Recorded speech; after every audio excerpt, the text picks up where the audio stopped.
The heavy door to the Larimer County courtroom felt cast to keep secrets. I stepped inside as my sister's voice cut the air, claiming I could not live alone. They sat there, my parents, my sister, their lawyer like a council that had already voted on my life. They believed this $3.6 million hearing was just a formality. Then the judge asked for my attorney's name. I set down my briefcase and gave an answer that froze the room. My name is Melody Walsh, and I had been waiting for this moment for exactly 112 days. The air in the hallway of the Larimer County Justice Center was cool, recycled, and smelled faintly of floor wax and anxiety. It was 8:55 in the morning. I adjusted the collar of my navy blazer, ensuring it sat perfectly against my neck. It was not an expensive suit. I had bought it off the rack for $200, but I had spent hours tailoring it myself until it fit with the sharp, uncompromising lines of armor.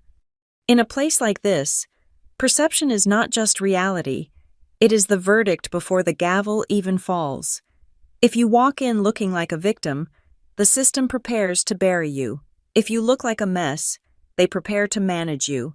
I needed to look like something they had not calculated for. I needed to look like a problem they could not solve. I gripped the handle of my briefcase. It was a hard-shelled, black locking case that weighed exactly 8 pounds when full.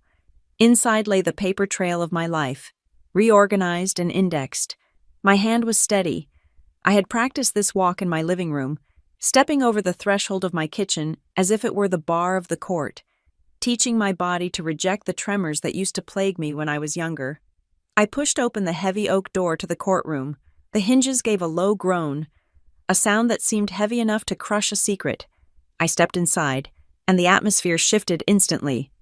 The air here was thicker, charged with a specific kind of silence that only exists when a family decides to cannibalize one of its own. They were already there. The plaintiff's table was crowded. It looked less like a legal team and more like an intervention staged by people who had already decided the outcome.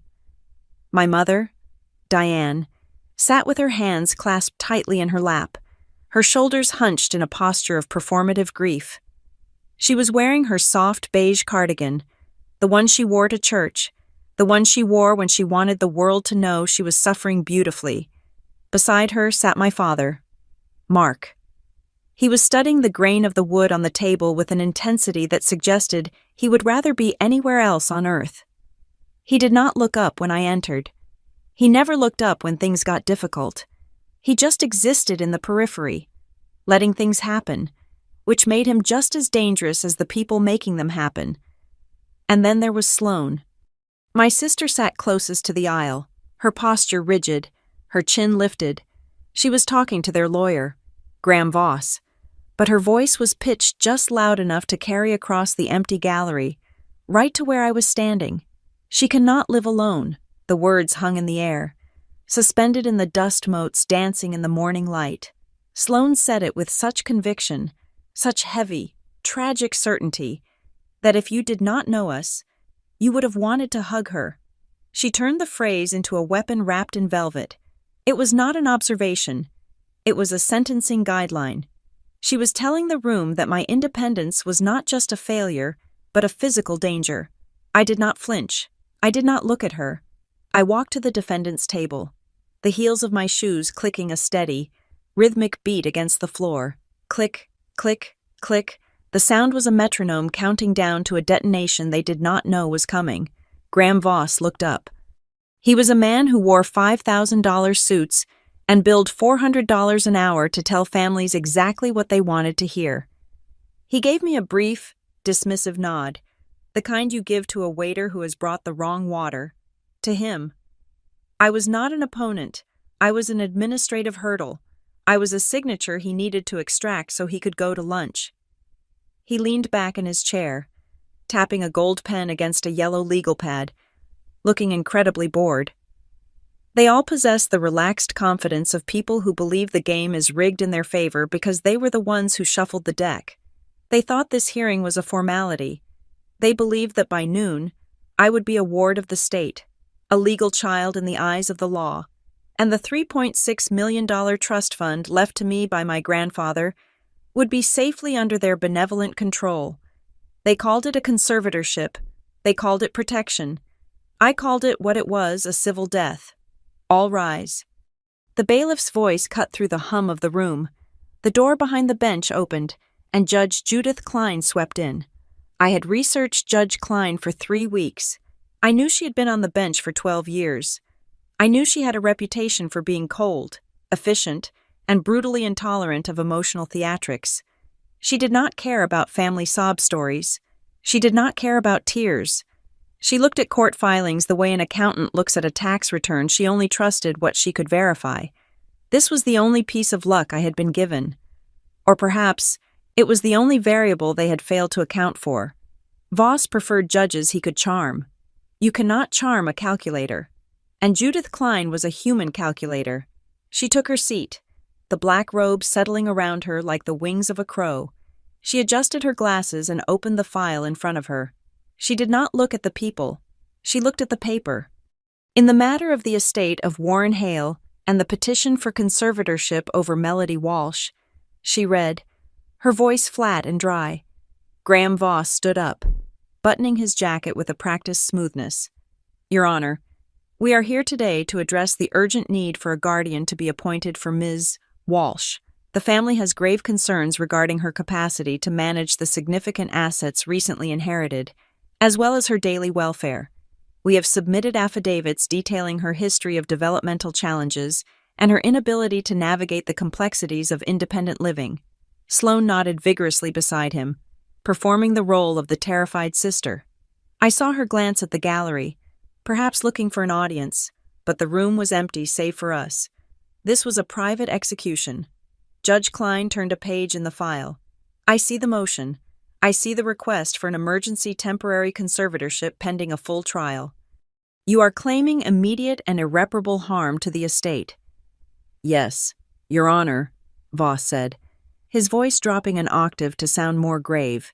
The assets in question total approximately $3.6 million, primarily in complex agricultural land leases and water rights. Ms. Walsh has no experience in these matters. Furthermore, her medical history suggests she is susceptible to undue influence and lacks the executive function to handle sums of this magnitude. We are simply asking to step in, as her loving family, to ensure she does not lose everything. He made it sound so reasonable. He made it sound like they were doing me a favor by taking away my autonomy. I sat perfectly still. My hands rested on the cool leather of my briefcase. I could feel the texture of the handle against my palms. I focused on my breathing. In for 4 seconds, hold for 4 seconds, out for 4 seconds. When I was a child, noises used to hurt me.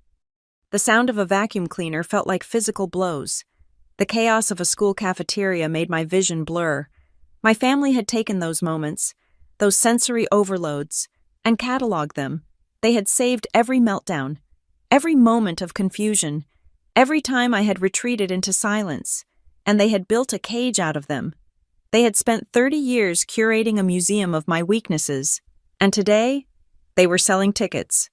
Voss continued, confident and smooth. We believe a quick resolution is in everyone's best interest. Ms. Walsh's fragile. We want to spare her the stress of a prolonged legal battle. Fragile. The word landed on the table between us. I looked at the dark wood of the defense table. I saw the scratches in the varnish where other defendants had likely gripped the edge in desperation. I was not desperate. I was cold. I was a glacier that they had mistaken for an ice cube. Ms. Walsh, Judge Klein's voice snapped me back to the present. She was looking at me over the rim of her glasses. Her eyes were sharp, intelligent, and completely devoid of pity. Yes, Your Honor, I said. My voice was steady. It did not shake. It did not sound like the voice of a fragile woman. The judge looked at the empty seat beside me. Then she looked back at the plaintiff's table, where 4 people sat against one. She looked back at me. You are appearing pro se, she asked. You do not have counsel present. The room went silent. Voss smirked slightly, a tiny twitch of the lip that vanished as quickly as it appeared. He thought I was overwhelmed. He thought I had failed to find a lawyer who would take the case, or that I had simply forgotten to hire one. He thought this was the proof of my incompetence he had been waiting for. I reached for the latches of my briefcase. Snap, snap. The sound was loud in the quiet room. I lifted the lid. Inside, it was not a jumble of papers. It was a war room. Dozens of color-coded tabs lined the edges of thick binders. A folder labeled Evidence Index sat on top. Beneath it, a binder labeled Financial Forensic Analysis. Beside that, Communications and Coercion. Every document was aligned. Every page was flagged. It was a system of organization so precise it bordered on art. I pulled out a single document, a notice of appearance, and placed it on the table. I am not just appearing for myself. Your Honor, I said, looking directly at Judge Klein, I am appearing to correct the record. I could feel the gaze of my family burning into the side of my face. Sloan had stopped nodding. My mother had stopped wringing her hands. They were staring at the binders. They were staring at the organization. They were staring at the fact that I was not crying, to understand why they dare say I can't live alone, to understand the sheer audacity of the lie they just told this court. You have to know how long they have practiced that line. You have to understand that for 20 years, they have been writing a script where I am the tragedy and they are the heroes. But I did not come here today to read my lines. I stood up. I did not lean on the table for support. I stood with my weight evenly distributed, my shoulders back, occupying the space that the law says every citizen is entitled to occupy.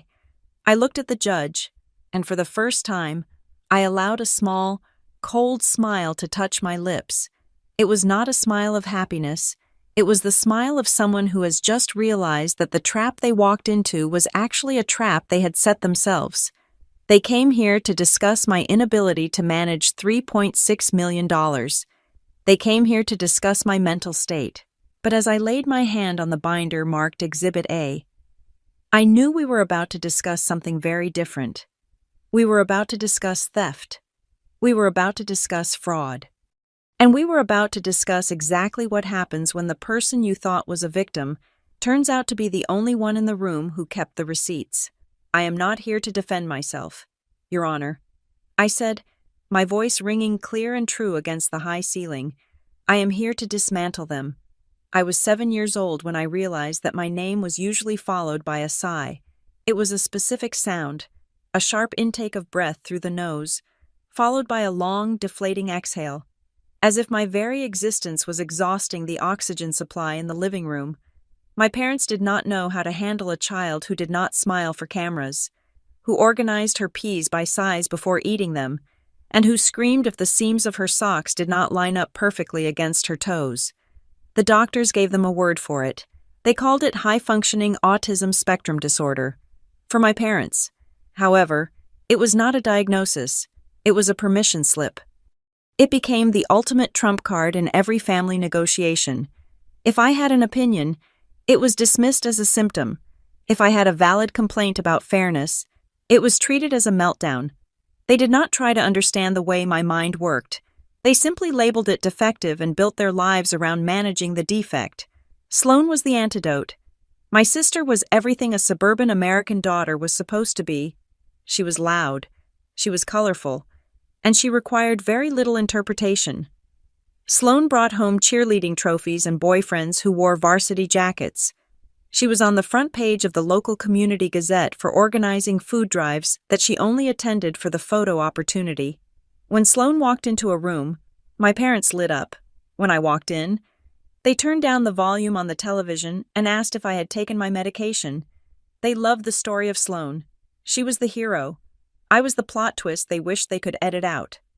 They told the neighbors that Melody was special, using that patronizing tone that suggests a burden being nobly borne.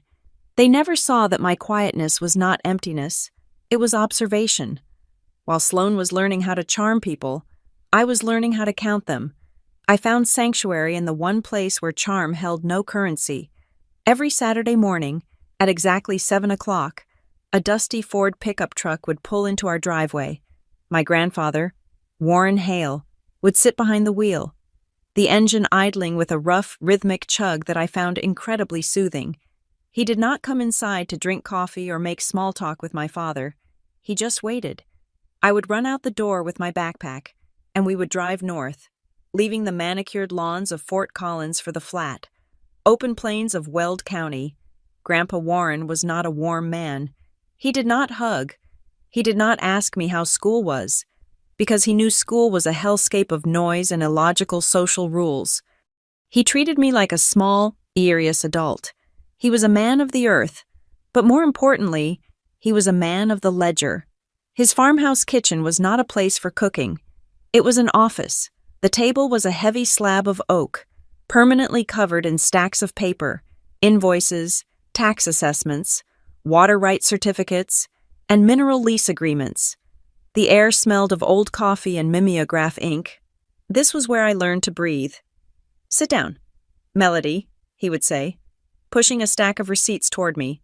"The co-op says we bought 400 gallons of diesel in April. The delivery slips only show 350. Find the missing 50. I would spend hours tracing the numbers. To my family, numbers were boring. To me, they were beautiful. They did not lie. They did not say one thing and mean another. If a number was in the red column, it meant a loss. It did not smile at you while stabbing you in the back. Warren taught me the language of the land, which has nothing to do with dirt and everything to do with paper. He taught me that owning land in America is a constant war against people trying to take it from you. He showed me the difference between a surface lease and a mineral lease. He explained the concept of water shares, how a piece of paper that says you own 10 shares of the ditch company is worth more than the house standing on the ground. One afternoon, when I was 14, he placed a contract in front of me. It was a lease renewal for a tenant farmer who grew sugar beets on the north 40 acres. "Read it," he commanded. I read it. It looked standard. The font was Times New Roman, 12 point. The margins were 1 inch. "It looks fine." I said, "Look again," he said, his voice hard. "Look at the indemnity clause." I read it again, slower this time. Buried in the dense legal paragraph was a sentence that shifted the liability for environmental cleanup from the tenant to the landowner. If the tenant spilled chemicals, Warren would have to pay to clean it up. "I found it," I whispered, pointing to the line. He nodded, taking a pen and striking the line out with a violent slash of black ink. He looked me in the eye, his face serious. "Melody, never sign a piece of paper when your heart is beating fast. If you're excited, you are blind. If you are scared, you are blind.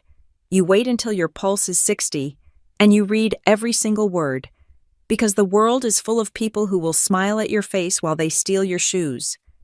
He was the only person who did not treat my attention to detail as a disorder. He called it a survival skill. He told me that my mind was a filter, catching the things that slipped through the cracks of other people's carelessness. My parents and Sloan never came to the farm. They found it dirty and boring. They liked the money the farm produced, but they did not want to know how it was made. They treated the quarterly checks Warren sent them as magic money, appearing from thin air. They did not know about the irrigation taxes or the equipment depreciation. They lived in a world of rounded edges and soft lies. As I got older, the divide between my two worlds grew sharper. Sunday through Friday, I lived in a house where I was the broken child, the one who needed to be handled, the one who couldn't understand social cues. But on Saturdays, I was the apprentice to a kingdom. One rainy afternoon in November, when the fields were brown and stripped for winter, Warren made tea. We sat at the table, the rain lashing against the window pane. He looked older that day. His hands shook slightly as he held his cup. "You know why I teach you this?" he asked. "Because you need help with the filing," I suggested. He laughed, a dry, rasping sound. "No, I can hire a bookkeeper. I teach you this because you are the only one in this family who respects the truth." He leaned forward, his eyes locking onto mine. "Listen to me, Melody. The most dangerous con artist you will ever meet won't be a stranger on the street. It won't be a salesman trying to sell you a bridge. The most dangerous person is the one sitting across from you at Thanksgiving dinner." I stared at him. The thought felt cold, like ice sliding down my back. "Family is where you are easiest to trick," he said, tapping his finger on the table for emphasis. "Because you want to believe them, You want to believe they love you more than they love themselves. But when money is on the table, love often waits in the car. He pushed a blank ledger toward me. It was a green hardbound book with numbered pages. Practice your initials, he said. Why? Because someday, you are going to have to sign for things that matter, and when you do, I want your hand to be so steady that they know you read every word. I picked up the pen. It was a heavy fountain pen, cool to the touch. I wrote my initials in the bottom corner of the page, M. Then again, M. I filled the entire page, row after row of my own name, reducing myself to 2 letters that stood guard over the white space. I did not know it then, but I was not just learning penmanship. I was training for a war I did not yet know was coming. I was learning that while my sister was perfecting her smile for the camera, I was perfecting the only signature that would eventually matter. My parents saw a girl who sat in the corner and scribbled in notebooks to avoid talking to guests. They told their friends, "Melody is in her own world." They were wrong. I was in the real world. They were the ones living in a fantasy where the bills paid themselves and loyalty was guaranteed by blood. I looked at the rows of my initials, black ink on green lines. They looked like little soldiers. They looked like a fence. And for the first time in my life, I didn't feel broken. I felt prepared. The reading of the will took place 9 days after my grandfather's funeral, in a small, wood-paneled office in downtown Greeley. The building smelled of lemon polish and dust, the scent of a place where time moves slower than the world outside. Outside, the wind was whipping across the plains, rattling the single-pane windows, but inside, the air was still and heavy. Mr. Abernathy, my grandfather's attorney for 40 years, sat behind a desk that looked like a fortress. He was a man who seemed to be made of parchment paper and tweed, with eyes that had seen enough family disputes to lose all faith in human nature. My family sat in a semicircle of leather chairs facing him. My mother, Diane, was wearing black, but it was a stylish black, a dress that fit a little too well for deep mourning. My father, Mark, looked uncomfortable, shifting his weight and checking his watch every 3 minutes. And Sloane sat with her legs crossed, inspecting her manicure, radiating the impatience of someone who is waiting for a check so she can go back to her real life. I sat at the end of the row, closest to the door.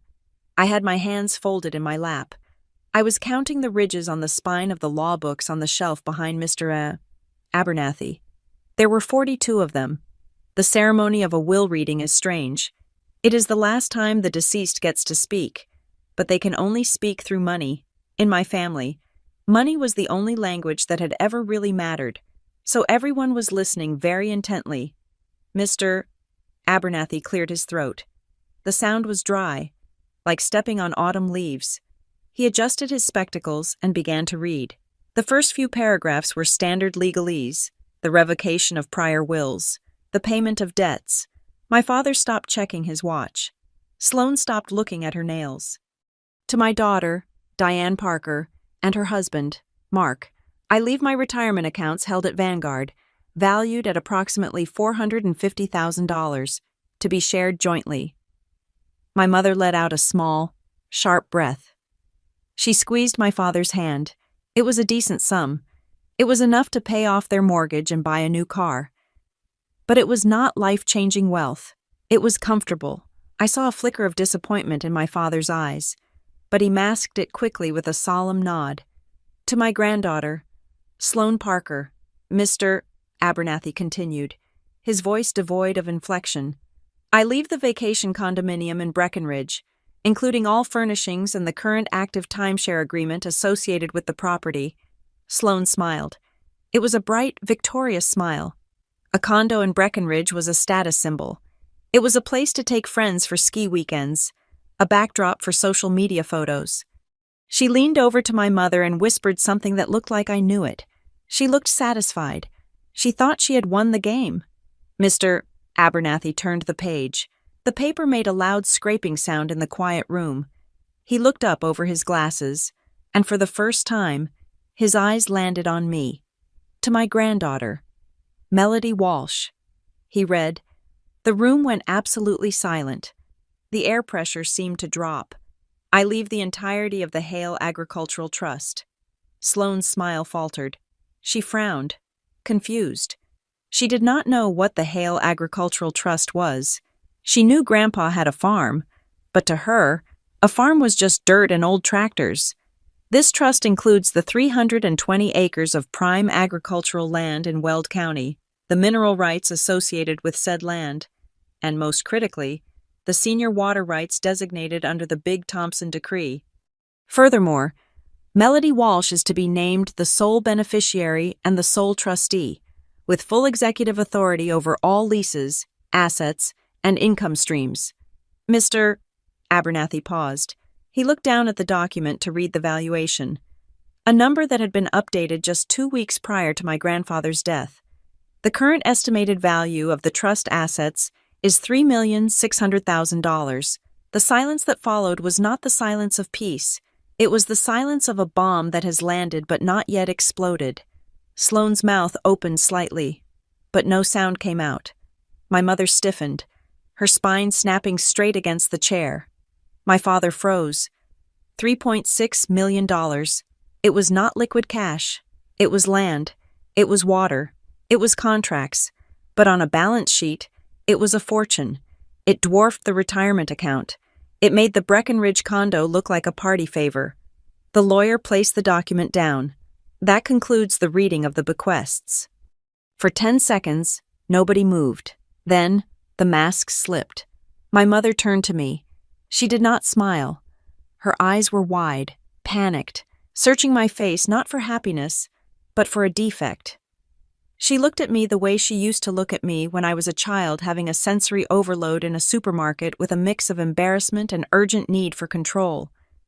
"Melody," she said, her voice high and tight. I looked at her. I did not blink.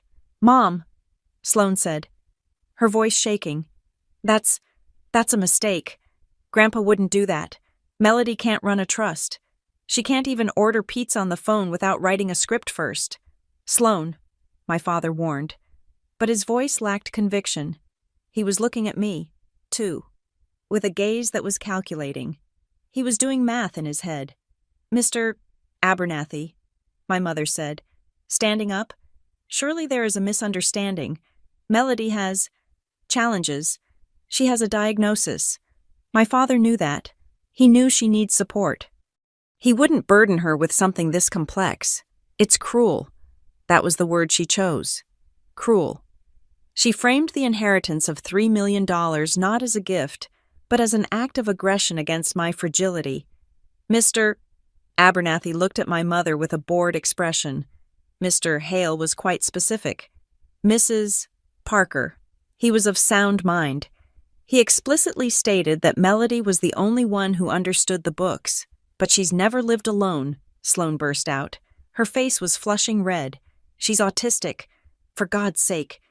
You can't just hand her a corporation. I am sitting right here." I said. My voice was quiet. But in the small room, it sounded like a gunshot. They all turned to look at me. It was as if the furniture had suddenly started speaking. "I know what the assets are," I said, keeping my eyes on the lawyer. "I know the lease terms for the sugar beet contracts. I know the renewal date for the water shares is January 15th. I know the tax liability." My mother let out a laugh. It was a breathless, nervous sound. "Oh, honey, knowing a few dates isn't the same as managing an estate. It's too much stress. You know how you get with stress. You shut down. We can't let you ruin your health over this." She reached out and placed her hand on my arm. Her palm was damp. It was the touch of a predator testing the fence. "We will help you.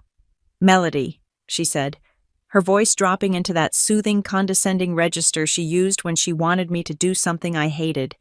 "We can petition to have the trust managed by the family. We can set it up so you just get a monthly check. You won't have to worry about anything. You can just be you." I looked down at her hand on my sleeve. The fabric of my blazer was cheap polyester, but her hand felt like a heavy iron weight. "The trust names me as trustee," I said, pulling my arm back. "Not the family. Me." Sloane stood up, grabbing her purse. "This is ridiculous." Grandpa was obviously senile. He didn't know what he was doing. He knew exactly what he was doing. I said, "Mr." Abernathy stood up, signaling the end of the meeting. "I will have the paperwork prepared for the transfer of titles by next week. Ms. Walsh, I will need you to come in to sign the acceptance of the trustee role. I'll be there," I said. My family did not wait for me.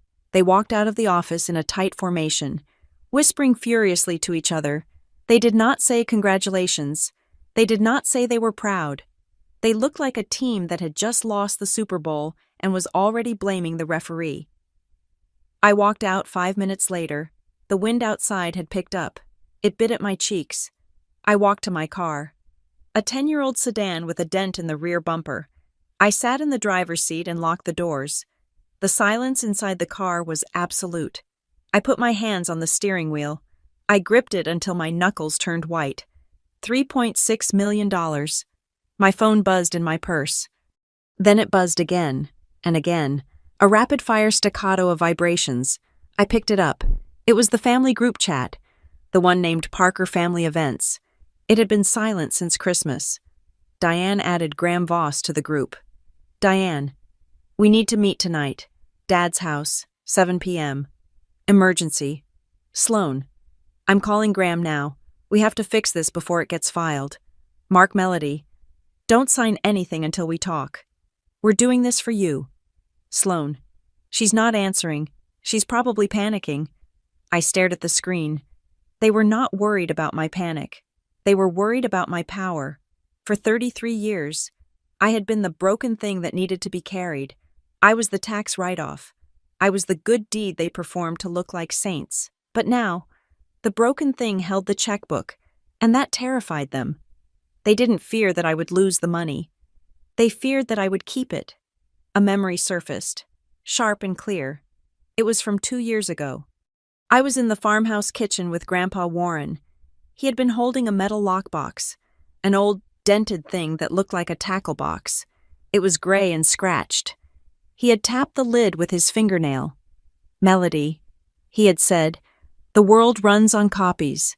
Copies of receipts, copies of deeds, copies of promises. But when the storm comes, copies blow away." He had looked at me, his blue eyes watery but fierce. "Always keep the originals," he said, "and keep them where only you can find them.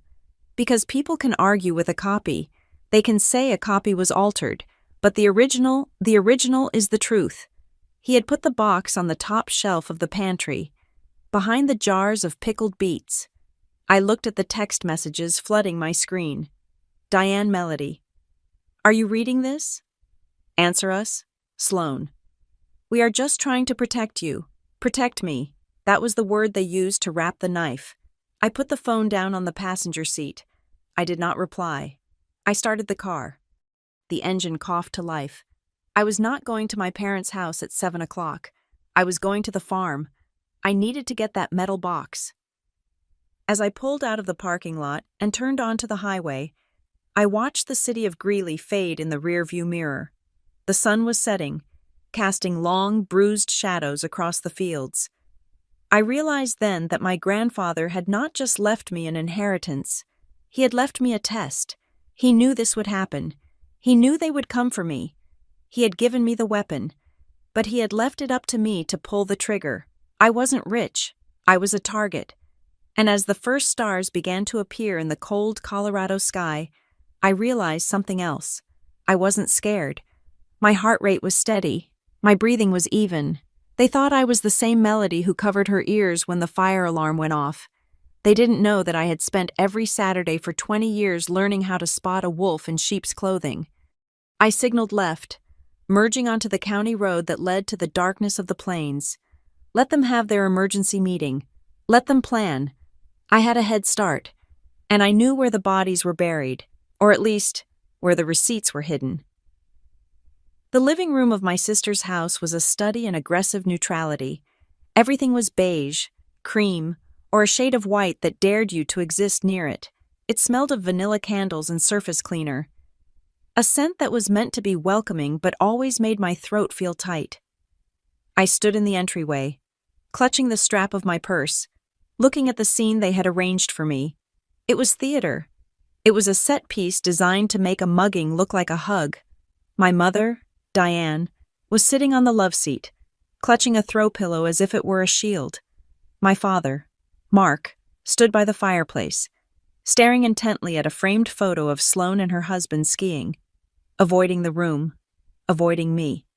Sloane sat in the armchair, her posture perfect, her face composed into a mask of deep, sisterly concern that usually preceded her asking for money. And there was Graham Voss. The lawyer was sitting on the sofa, his briefcase open on the coffee table. He should not have been there. It was 8:30 on a Tuesday night. Lawyers do not make house calls for middle-class families unless there is a body to hide or a fortune to steal. Seeing him there, in his charcoal suit that cost more than my car, confirmed everything my grandfather had warned me about. This was not a family meeting. It was an ambush. "Come in, Melody," my mother said, her voice trembling slightly. "Sit down. We have some peppermint tea." I did not want tea. I walked into the room but did not sit. I stood near the edge of the rug, keeping the exit in my peripheral vision. "What is this?" I asked.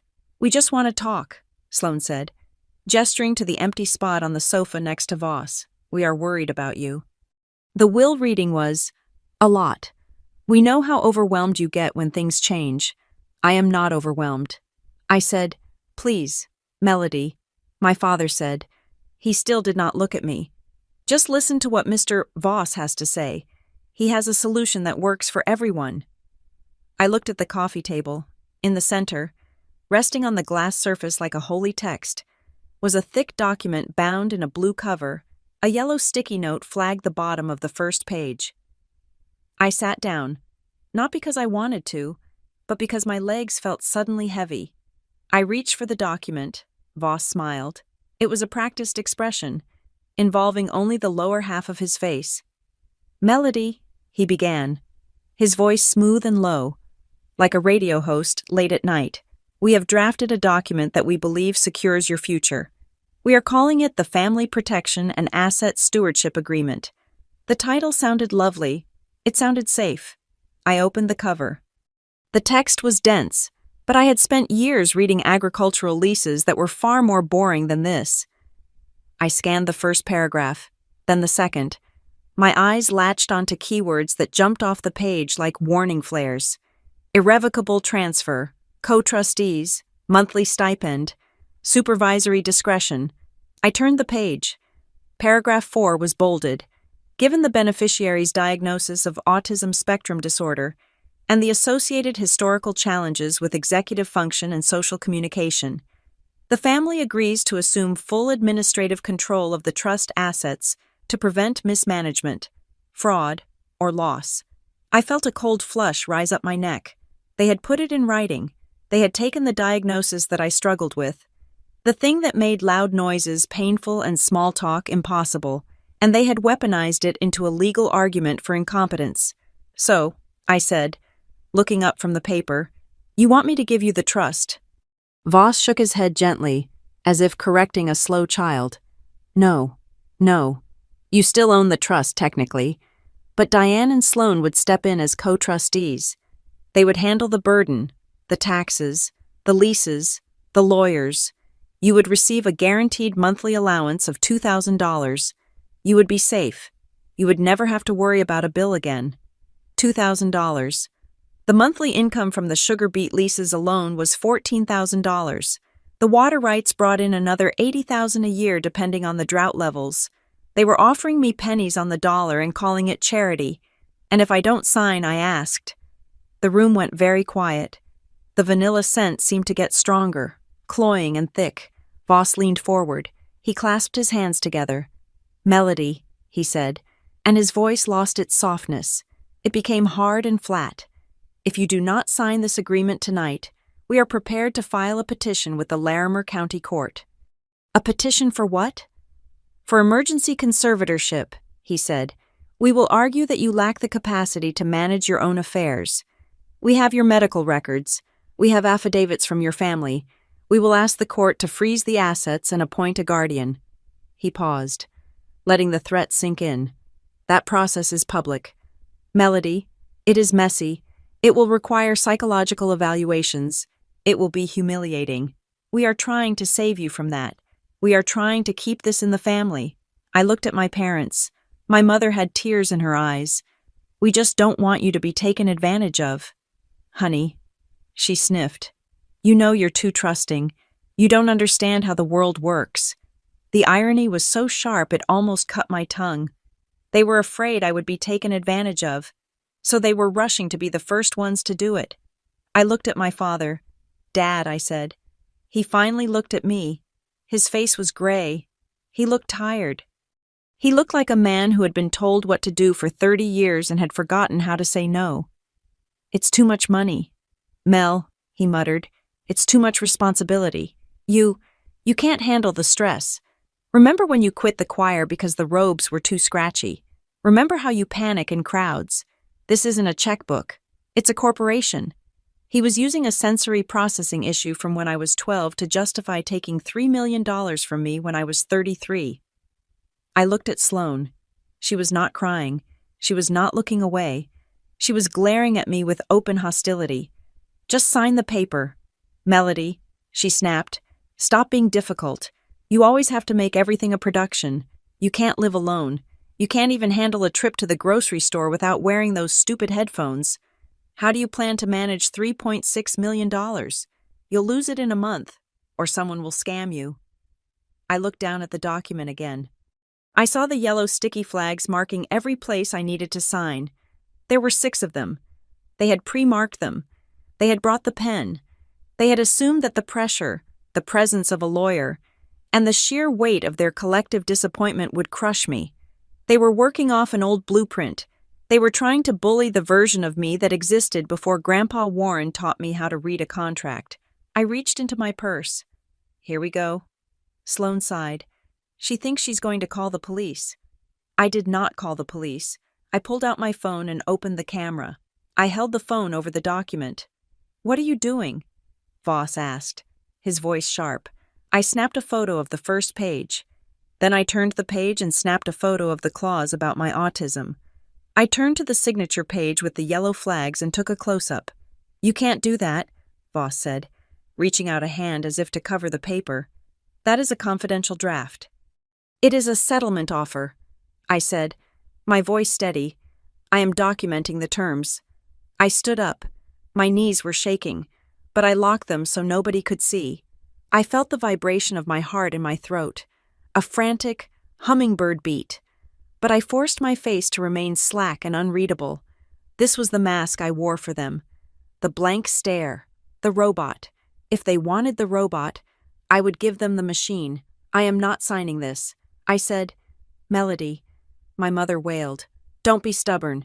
You will lose everything. The court will take it all. The court is a place of law. I said, this house is a place of coercion. Sloane stood up, her face twisting. You ungrateful little brat. We are trying to help you. You have no idea what you are doing. You are going to destroy Grandpa's legacy. I looked at her. I looked at the sister who had received the condo and the praise and the perfect life, and who was now furious because she could not have the one thing that had been given to me. Grandpa's legacy was accuracy, I said, and he created this trust so that no one could touch it but me.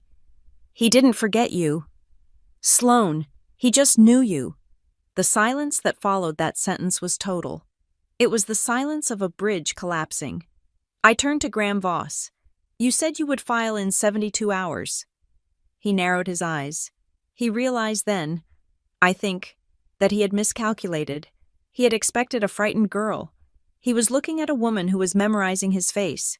We will file, he said cold, and we will win, and you will be declared incompetent, and I will make sure the court knows you refused a generous family settlement. Do what you have to do, I said. I turned and walked toward the door. My back felt exposed. I expected them to grab me. I expected my mother to throw herself at my feet. I expected my father to finally shout, but they did nothing. They just watched me go, paralyzed by the fact that the script they had written was not being followed. I opened the front door. The cool night air hit my face, shocking and sweet. I stepped out onto the porch and closed the door behind me. The sound of the latch clicking into place was the loudest sound I had ever heard. It sounded like the end of my childhood, I walked to my car. I did not run. I unlocked the door, got in, and locked it immediately. Only then did I let out the breath I had been holding. My hands were trembling so hard, I could barely put the key in the ignition. I dropped my head against the steering wheel and gasped for air. They were going to do it. They were actually going to do it. They were going to drag me into a courtroom and strip me of my rights because they wanted the water shares. My phone buzzed on the passenger seat. I picked it up. A text message from Sloan. "You will be back. You can't do this alone. You know you can't." I stared at the screen. The glowing letters blurred as my eyes filled with angry, hot tears. She was right about one thing. I couldn't do this alone. Not the way they played the game. They had money. They had a lawyer. And they had the lie that they were a loving family. I put the car in reverse. I backed out of the driveway, leaving the beige house with the vanilla candles behind me. I drove toward the darkness of the county road, toward the only place where I could think. Sloan thought this text was a leash. She thought it would snap me back to her side. But as I drove, the fear began to crystallize into something harder, something sharp and dangerous. I wasn't going back. I was going to war, and to win a war. I needed more than just courage. I needed evidence.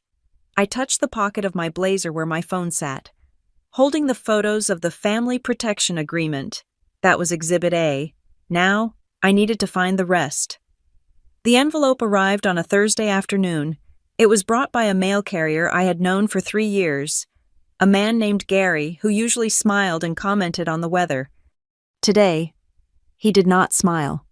He held out a handheld scanner and asked me to sign my name. His eyes fixed on a point somewhere over my left shoulder. He knew what a certified letter from a law firm usually meant, in a small town, or even a city that feels like one. Bad news has a specific weight that people can sense through the paper.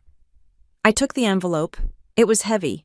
It felt dense, like a brick wrapped in white paper. The return address was embossed in black ink Voss. Miller Associates. I carried it into my kitchen and placed it on the counter. My heart was beating a slow, heavy rhythm against my ribs, a thudding sensation that I could feel in my fingertips. I did not open it immediately. I made a cup of black tea. I lined up my coasters. I checked the time. It was 4:14 in the afternoon. Only when the environment was controlled did I pick up the letter opener. 38 pages. That is how many sheets of paper it takes to dismantle a human being. The document was titled, "Petition for Appointment of Conservator and Guardian for an Adult." Beneath that, in capital letters that seemed to shout from the page, was my name, Melody Walsh. Respondent. I sat down and began to read. The language was cold, sharp, and surgically precise. It described a woman I did not recognize, a helpless creature who was a danger to herself and her assets. It was a story about me, written by people who had spent their lives ignoring me. Paragraph 7 was the first blow. The respondent suffers from severe deficits in executive functioning and social cognition due to a lifelong diagnosis of autism spectrum disorder.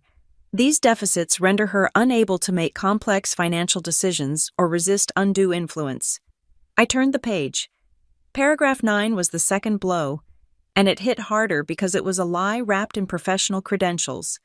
Exhibit B, Psychiatric Evaluation by Dr. Aris Thorne. I stopped. I stared at the name, Dr. Aris Thorne. I had never met a Dr. Aris Thorne. I had never sat in a chair across from him. I had never answered his questions about my sleeping habits or my anxiety levels. I read the text of his report. Based on a review of medical history provided by the family and anecdotal evidence of behavioral regression, he had diagnosed me without ever looking me in the eye.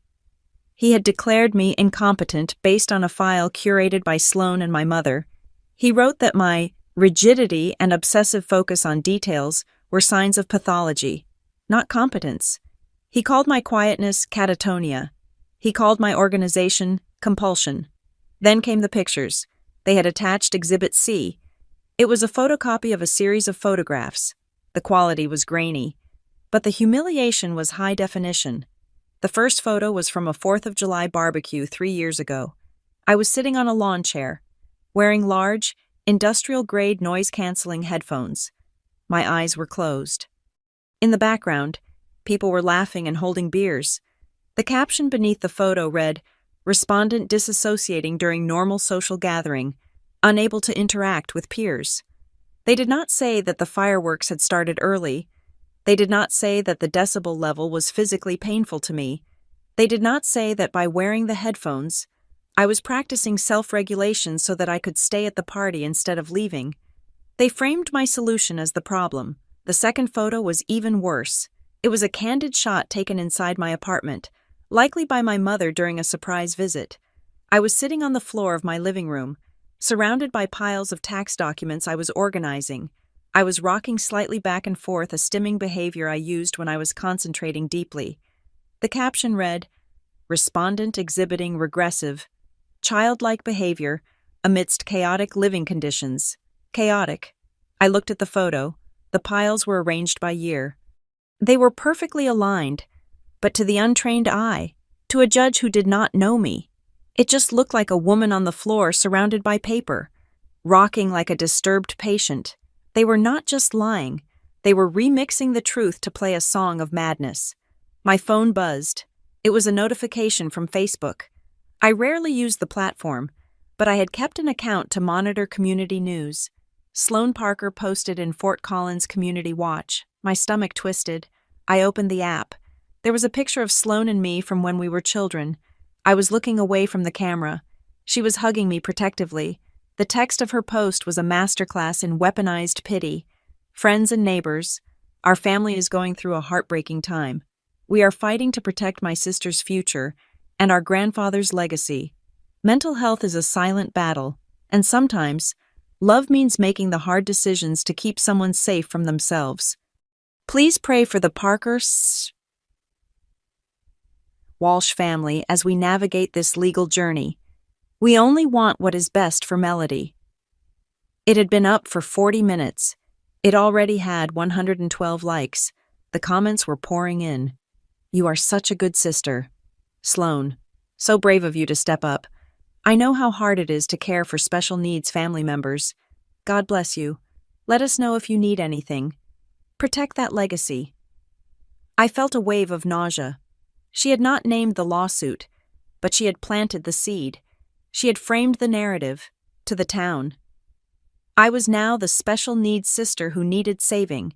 Sloan was the martyr. If I fought back, I would look like the ungrateful, unstable burden attacking her savior.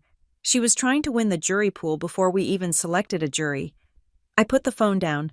I needed to go to work tomorrow. I needed to be normal. I worked as a risk analyst for Summit Vale Assurance Partners, a mid-sized insurance firm. My job was to look at data and predict disaster. I was good at it because disaster was the only variable I ever expected, but disaster arrived faster than I predicted. The next morning, at 9:15, my office phone rang. It was the director of human resources. Her name was Linda, and she had always been kind to me in a distant, professional way. "Melody, could you come to my office? Please, bring your badge. Bring your badge." Those 3 words are the corporate equivalent of a loaded gun. I walked to her office. The fluorescent lights hummed overhead. My colleagues were typing, drinking coffee, complaining about the weather. They did not know that I was walking toward the guillotine. Linda was not smiling. She was sitting behind her desk, and there was a man I did not recognize standing by the window. He looked like legal counsel. "Melody, please sit down," Linda said. I sat. I folded my hands. "We have received some concerning information," Linda began. She looked uncomfortable. She shuffled a paper on her desk. "It has come to our attention that there is a significant legal filing involving your capacity." How I asked. The filing was only 24 hours old. "These things are public record." "Melody," the man by the window said, "and in our industry, reputation is currency. We handle sensitive financial data for clients. We cannot have an employee who is publicly being adjudicated for financial incompetence. It is a petition." I said, my voice steady. "It is not a verdict. My family is attempting to take control of an inheritance. It is a dispute. It has nothing to do with my performance here." "We know," Linda said, her voice softening. but the allegations are serious. They claim you are unable to manage your own affairs. Until this is resolved, Summit Vale feels it is best to place you on administrative leave. Paid, I asked. Unpaid, the man said. Given the nature of the risk, the room seemed to tilt. Unpaid leave. They were cutting off my supply line. My family had argued in the court papers that I could not support myself, and by filing the papers, they had ensured that I couldn't. It was a self-fulfilling prophecy engineered with military precision. I stood up. I took my badge off my lanyard and placed it on the desk. I will be back, I said, and when I return, I will expect back pay. I walked out of the building. I did not say goodbye to anyone. I saw people looking at me whispering. The rumor mill had moved faster than the elevator. The crazy sister story that Sloan had posted was already merging with the fired employee reality. I drove home. I sat in my apartment. The silence was absolute. For an hour, I just sat there. I let the fear wash over me. I let myself feel the terror of the walls closing in. I had $3.6 million in assets I couldn't touch, and $0 coming in to pay my rent. Then, the hour ended. I stood up and went to my bookshelf. I pulled down a binder. If they wanted to use the law to crush me, I would have to become the law. I opened my laptop. I did not go to social media. I went to the Colorado Revised Statutes. I typed in Title 15, Article 14, Protective Proceedings. I read for 6 hours. I stopped only to drink water. I learned the definitions. Incapacitated person. Least restrictive alternative. This was the key. The law stated that a conservatorship could only be granted if there were no other means to manage the assets. It stated that the burden of proof was clear and convincing evidence. That is a high bar. It is higher than preponderance of the evidence. It means the judge has to be almost entirely certain. They had photos of me wearing headphones. They had a doctor who had never met me. They had a narrative. I had data. I went to my filing cabinet. I pulled out every file I had kept for the last 10 years. I started a new binder. I labeled it Capacity Evidence, Tab 1 Housing. I printed out 8 years of rent payment history. Not one late fee. Not one missed payment. Tab 2. Employment. I printed my performance reviews from Summit Vale. Exceeds expectations. Highly analytical. Detail-oriented.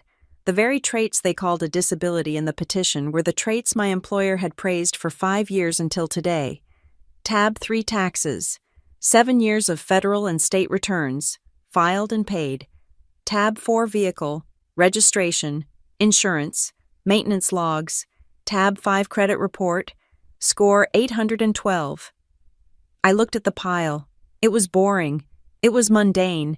It was the paper trail of a boring, responsible adult, and that was exactly why it was lethal. You cannot declare someone incompetent just because they are weird. You cannot take away their rights just because they don't like parties. You have to prove they are failing to survive. I looked at the stack of documents. My fear was gone. It had been replaced by a cold, hard rage. It was a clean feeling, like the air before a snowstorm. Sloan wanted prayers. My parents wanted control. Graham Voss wanted his billable hours. They thought they were dealing with a frightened daughter who would crumble under the weight of 38 pages of legal threats. They thought I would sign their protection agreement, just to make the pain stop. I picked up the black marker. On the cover of my new binder, I wrote, Exhibit D Reality. I was not going to hire a lawyer to speak for me. Not yet.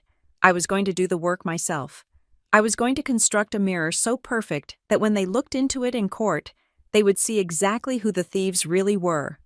The sun went down, casting long shadows across my living room floor. I didn't turn on the lights. I sat in the dark, the glow of my laptop illuminating my face. If they wanted to tell a story about me, I would let them. But I would be the one to write the ending. I picked up the certified envelope again.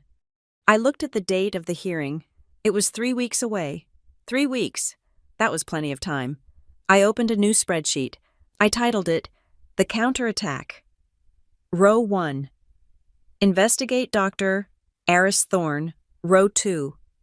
Audit grandfather's accounts prior to death. Row 3, survive. I hit save. The metal box sat on my kitchen table like an unexploded ordnance. It was a dull, battleship gray, scratched by decades of being shoved onto high shelves and dragged across truck beds. To anyone else, it looked like a place to keep fishing tackle or spare drill bits. To me, it was the black box recorder of the Hale family flight path, and I was about to analyze the crash data. I had retrieved it from the farmhouse pantry 3 nights ago, just hours before my family changed the locks on the property. They had moved fast, but I had moved faster. They thought the value was in the land. They forgot the value was in the history. I closed the blinds of my apartment. It was 2 o'clock in the morning. My suspension from work meant I no longer had to wake up at 6, but my internal clock was wired to the rhythm of anxiety, so sleep was impossible anyway.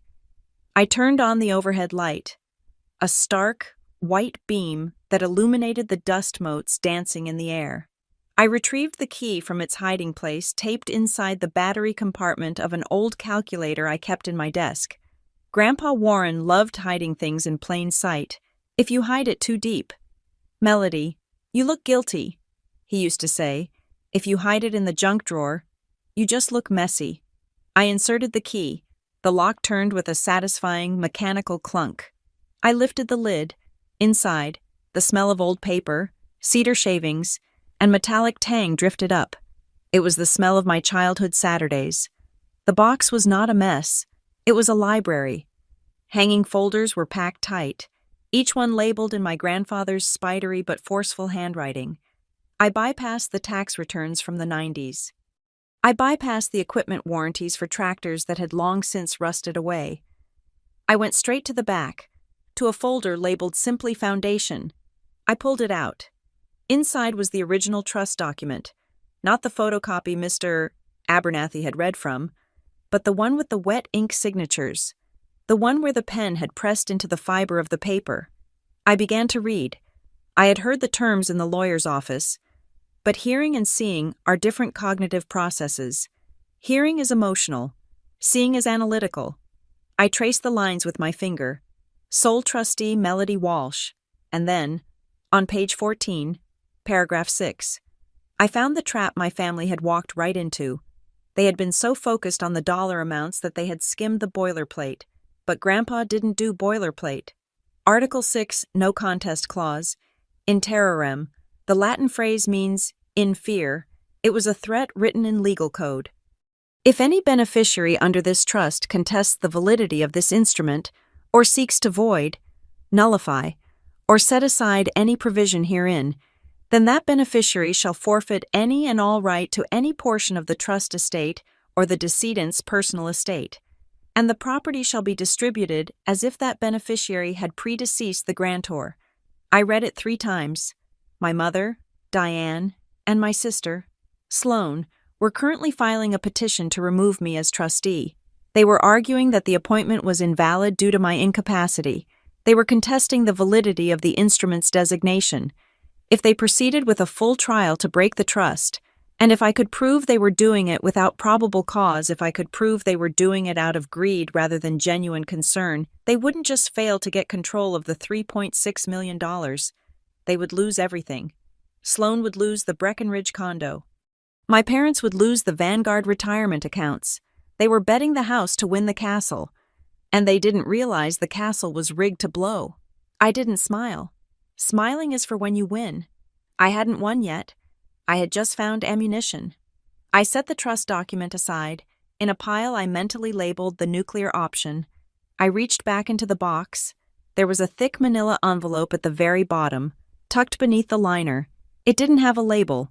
It just had a date written in pencil, year of the hip. That would be 2 years ago, the year Grandpa broke his hip and spent 3 months in and out of rehabilitation centers. The year his grip on the daily operations had loosened, just enough for others to offer their help. I opened the envelope. It contained monthly bank statements from a secondary account, the operating reserve. This was the account used for emergencies, broken irrigation pumps, sudden hail damage, equipment failure. It usually held a float of about $200,000. I unfolded the statements chronologically. January, balance $210,000. February.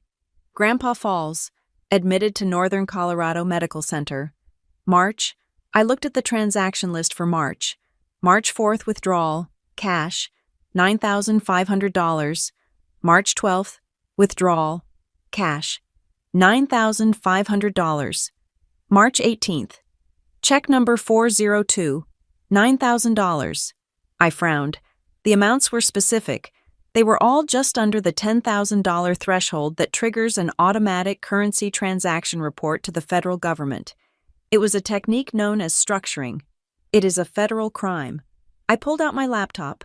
I opened a new spreadsheet. I started typing. Date, amount, method, Grandpa's location.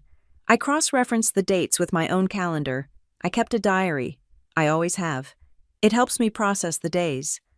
On March 4th, Grandpa was in the ICU with pneumonia complications. He was sedated. He could not lift a spoon, let alone drive to the bank to withdraw $9,500 in cash. On March 12th, he was transferred to the rehabilitation wing. I was with him from 9 in the morning until 6 at evening. He was asleep for most of it. I kept typing. April, May, June. The pattern was relentless. Every week, money bled out of the account. Sometimes it was a check made out to cash. Sometimes it was a check made out to consulting services, a vendor I did not recognize. I summed the column, $184,500. That was the total amount removed from the account over a period of 4 months while my grandfather was bedridden. My heart was pounding, not with panic, but with the cold, hard rhythm of discovery. This wasn't mismanagement. This was looting. But who signed the checks? I dug deeper into the envelope. Grandpa, in his infinite paranoia and wisdom, had requested the bank return the physical canceled checks. He didn't trust digital scans. I found the bundle of canceled checks wrapped in a rubber band. The rubber band snapped as I pulled it off. It had dried out. I picked up the check dated March 18th. The signature at the bottom read, Warren Hale. It looked like his signature. The loop of the W was wide, the H crossed high, but something was wrong. I pulled out a magnifying glass, a lighted jeweler's loupe I used for inspecting coins. I turned on the small LED light and held it over the ink. When a person signs their name, the pressure varies. The line gets thinner on the upstroke and thicker on the downstroke. There are microscopic hesitations. The line on this check was uniform. It was flat. It didn't have the organic flow of a hand moving across paper. It looked drawn. I pulled out the next check. April 2nd, $9,000. I placed the April check on top of the March check and held them both up to the overhead light. They aligned perfectly. Not just similar, identical. No human being signs their name exactly the same way twice. It is a biological impossibility. The slant changes. The spacing shifts by a millimeter. But these two signatures were clones. The tail of the E ended at the exact same micron on the paper. Someone had traced his signature, or, more likely, someone had used a high-quality scanner to capture a clean version of his signature and was printing it onto the checks. I looked at the payee line on the checks made out to consulting services. The handwriting there was different. It was blocky, attempting to be disguised. But I recognized the way the letter S curled at the bottom. I had seen that S on birthday cards for 30 years. I checked the power of attorney documents in the first folder. During the period of Grandpa's hospitalization, the durable medical and financial power of attorney was held jointly by Diane Parker and Sloan Parker. My father, Mark, was listed as an alternate, effectively a figurehead. Mom and Sloan, they had access. They had the checkbook. And while Grandpa was fighting to breathe in a sterile hospital room, they were draining the emergency fund, $9,000 at a time. Why I thought about Sloan's lifestyle, the new SUV she bought that spring, the renovation on her kitchen. She told everyone it was a bonus from her husband's job. I thought about my parents, the bad investment my father had mentioned in hushed tones years ago. Had they been underwater? It didn't matter why. It mattered that they had done it. And now, the irony hit me with the force of a physical blow. They were dragging me to court, claiming I was incompetent. They were telling a judge that I, the autistic daughter, could not be trusted with money. They were painting me as a risk. Meanwhile, they were the ones who had committed felony bank fraud and elder financial abuse. They weren't afraid I would lose the money. They were afraid I would audit the books. I did not reach for the phone. I did not call the police. That is what an emotional person would do. An emotional person screams and makes accusations that can be denied. I am not an emotional person. I am a person of process. I laid the checks out on the table in a grid. I took high-resolution photographs of each one. I scanned the bank statements. I scanned the medical records showing the dates of Grandpa's sedation. I created a new digital folder forensic timeline. Then, I opened my browser and searched for a specific type of professional. I didn't want a local accountant who might know my dad from the golf course. I needed a shark. I found a firm in Denver, Vanguard Forensic Accounting. They specialized in fraud detection and litigation support. I drafted an email to inquiries Vanguard Forensic subject request for urgent analysis. Suspected forgery and dissipation of assets. Dear Sir, Madam, I am the trustee of an agricultural estate valued at $3.6 million. I am currently in possession of original canceled checks and bank statements indicating unauthorized withdrawals totaling approximately $185,000. The withdrawals occurred while the account holder was incapacitated. The signatures appear to be mechanical reproductions.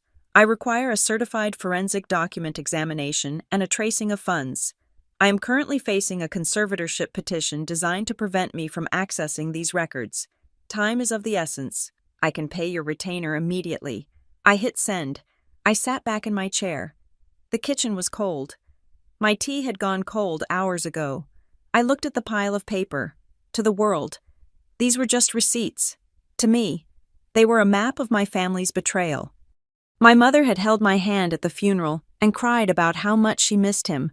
But months before he died, she was already stripping the copper from the walls of his life. They said I couldn't live alone. They said I needed a guardian. I looked at the two signatures overlapping perfectly in the light. You chose the wrong victim. I whispered to the empty room. You thought because I don't look you in the eye. I don't see you. You thought because I don't speak much. I don't have anything to say. I carefully placed the checks back into the envelope. I put the envelope back into the metal box. I locked it. The sun was beginning to rise. The sky outside was a bruised purple, turning to gray. I had to be at the unemployment office in 3 hours to file my claim.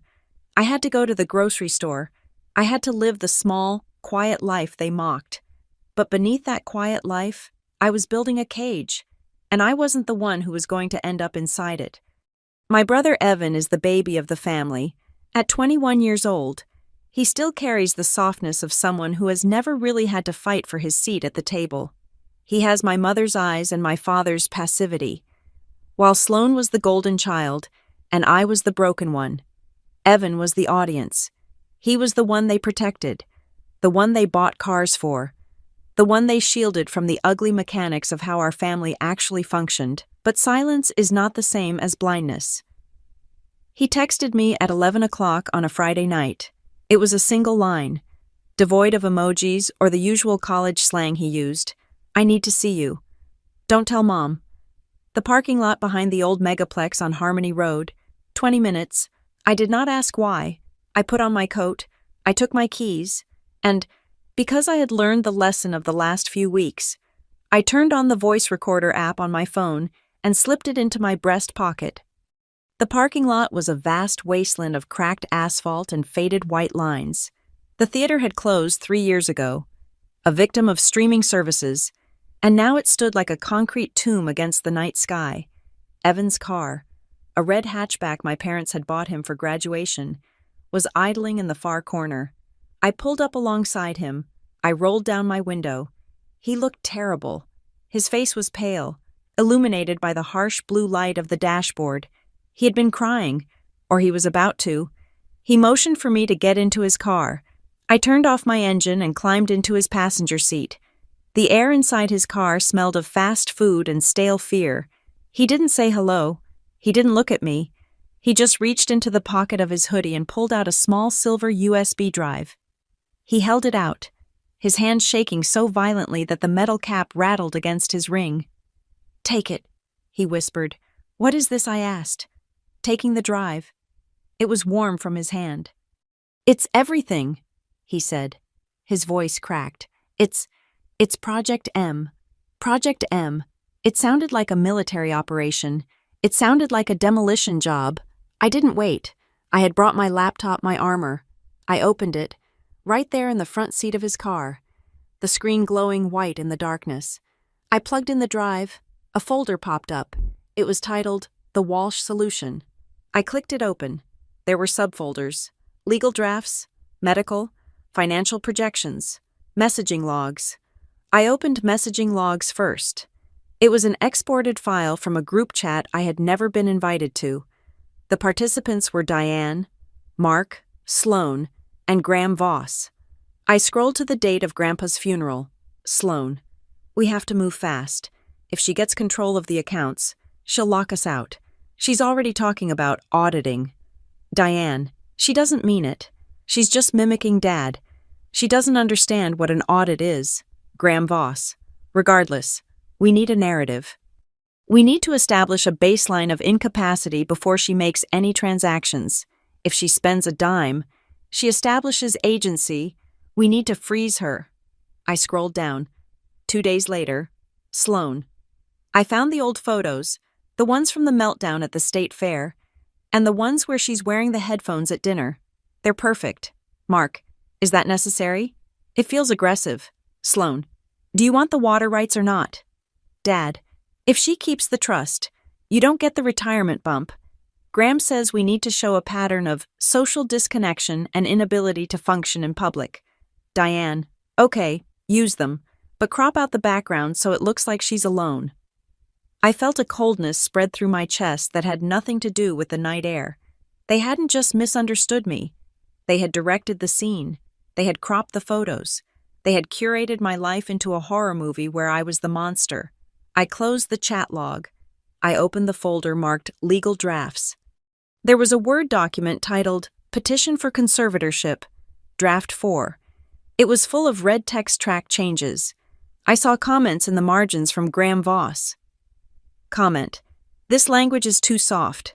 Don't say she struggles with finances. Say she is susceptible to financial predation due to cognitive deficits. We need to emphasize the danger.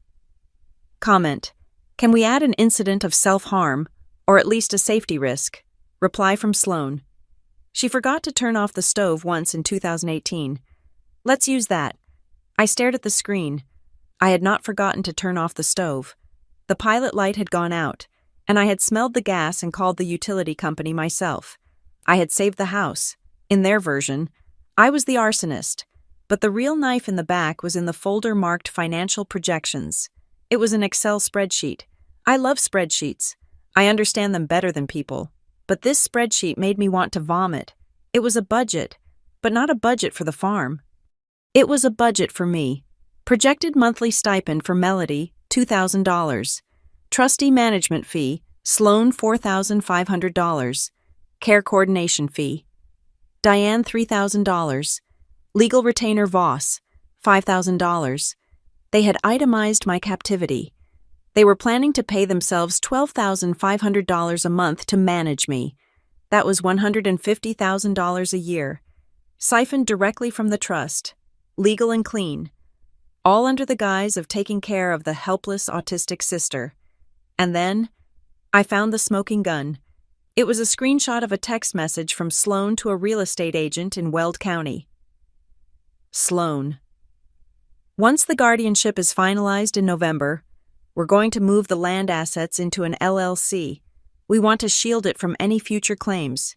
Can you draft the transfer papers now? We want to sell the water rights separately. Sell the water rights. The water was the lifeblood of the land.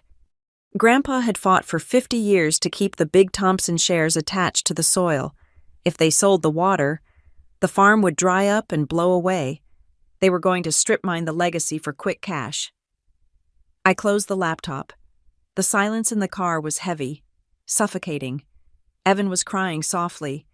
He had his hands gripped on the steering wheel, his knuckles white. I didn't know about the selling, he choked out. I swear, Mel, I thought... Mom said they just wanted to help you manage the taxes. She said you would get overwhelmed and go into a shutdown. I believed them. When did you stop believing them? I asked. My voice was flat. I did not offer him a tissue.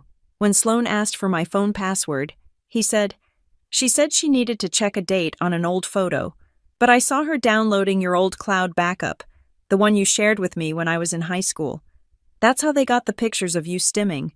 They stole them from my account." He turned to me, his eyes red and terrified. Then I saw the group chat. They call it Project M, like you're a renovation project, or a problem to be bulldozed. They laugh about it. Mel, they laugh about how easy it is to make you look crazy because you don't talk much. I looked at my brother. I saw the guilt eating him alive, but guilt is a useless emotion unless it is converted into action. "Is this everything?" I asked. He nodded. I downloaded the whole drive. Emails, texts, the drafts. "Are you sure?" I pressed. "Because if there is one more email, one more document that you are holding back to protect Mom, you are not helping me. You are burying me. This is it," he said. "I swear." I put the USB drive into my pocket, right next to the recorder. "You have to go home." I said, "What are you going to do?" he asked. "Are you going to show the judge?" "Not yet." I said, "Mel, they're going to destroy you in court on Monday. Sloan has a lawyer who eats people alive." I looked out the window at the abandoned cinema. I thought about the thousands of hours I had spent in my room while my family was downstairs watching TV. They thought I was staring at the wall. They thought I was lost in my own head. They didn't know about the night classes. They didn't know that for the last 4 years, I had been taking online courses from the University of Denver. They didn't know I had a paralegal certificate. They didn't know I had completed the coursework for a certified fraud examiner credential. Even if I hadn't sat for the exam yet, I had spent my life studying the rules because I knew that one day, the people who relied on charm would try to break them. I turned back to Evan. "They think I'm a child." I said, "They think I am a tragic figure who needs to be managed. Let them think that. But Mel, go home. Evan, act normal. Don't tell them you met me. If they ask, you haven't seen me." He nodded, wiping his nose on his sleeve. He looked like a little boy again. "I'm sorry," he whispered. "I'm so sorry I let them use my phone." I opened the door and stepped out into the cold wind. I leaned back in. "Evan," I said, "yeah, I don't need you to be sorry. I need you to be a witness. You don't save me with an apology. You save me with the truth." I shut the door. I walked back to my car, the gravel crunching under my boots. I sat in the driver's seat and locked the doors. I held the USB drive in my hand. It felt heavy, like a piece of lead. I had the bank fraud. I had the forgery. And now, I had the conspiracy. But I needed one more thing. I needed to nail the coffin shut on the medical incapacity argument. Dr. Eris Thorne, the psychiatrist who had never met me. I started the car and drove out of the lot. I didn't go home. I went to my office, not the insurance office that had suspended me, but the office I had created in the spare bedroom of my apartment. I spent the next 6 hours building the Project M dossier. I printed every screenshot. I cross-referenced the timestamps of the group chat with the dates on the legal drafts. September 12th. Sloan suggests adding self-harm to the petition. September 13th, Graham Voss adds the stove incident to the draft. It was proof of fabrication. They weren't documenting history. They were inventing it. Then, I turned my attention to Dr. Thorne. I logged into the State Medical Board database. I searched for his license. It was active. No disciplinary actions. Then I searched for his relationship to Graham Voss. It took me 2 hours of digging through LinkedIn connections and old charity gala attendee lists. And there it was. A photo from a golf tournament 3 years ago, the Voss Charity Classic. Standing next to Graham Voss, arm over his shoulder, holding a trophy, was Dr. Eris Thorne. And beneath the photo, a caption, Graham Voss, thanks his brother-in-law, Dr. Thorne, for sponsoring the 9th hole, brother-in-law. The independent medical expert was the lawyer's family. I felt a surge of adrenaline that was almost electric. It was a conflict of interest so flagrant, so arrogant, that it was almost beautiful. They were so used to getting away with things in their small circle of influence that they hadn't even bothered to hide the connection. I printed the photo. I printed the marriage license I found in the public records connecting Voss's wife to Thorne. I added it to the binder. The sun was coming up. The sky was a pale, watery blue. I hadn't slept in 24 hours. My eyes felt like they were filled with sand, and my body was humming with caffeine and rage. But I wasn't tired. I was ready. I looked at the stack of evidence. It was no longer just a defense. It was an indictment. I picked up my phone and sent a single text to the forensic accountant in Denver. I have the motive. I have the conspiracy. Proceed with the final report on the signatures. I need it by Monday morning. Then I went to the bathroom and splashed cold water on my face. I looked in the mirror. The woman staring back at me looked tired. She looked pale. But she didn't look broken. My family wanted a hearing. I would give them a hearing. They wanted to talk about my capacity. We were going to talk about their capacity to stay out of prison. I walked back to the kitchen and made a fresh pot of coffee. The game had changed. They were playing checkers, trying to jump my pieces one by one. I was playing chess, and I had just found the queen. My living room had ceased to be a place where I lived. It had become a command center. I had pushed the sofa against the wall and moved my dining table into the center of the room. It was covered in stacks of paper, a landscape of white pulp and black ink that defined my entire existence. I went to the office supply store at 7 in the morning. I bought 4 heavy-duty binders, 3 inches thick each. I bought a label maker. I bought reinforced dividers. When I returned, I began to categorize the chaos. Binder 1 was red. I labeled it medical fraud. This was where Dr. Eris Thorne lived. Inside, I placed the printout of his medical license, the photo of him golfing with Graham Voss, and the marriage license connecting their families. I added the affidavit I had drafted, stating under penalty of perjury that I had never met him.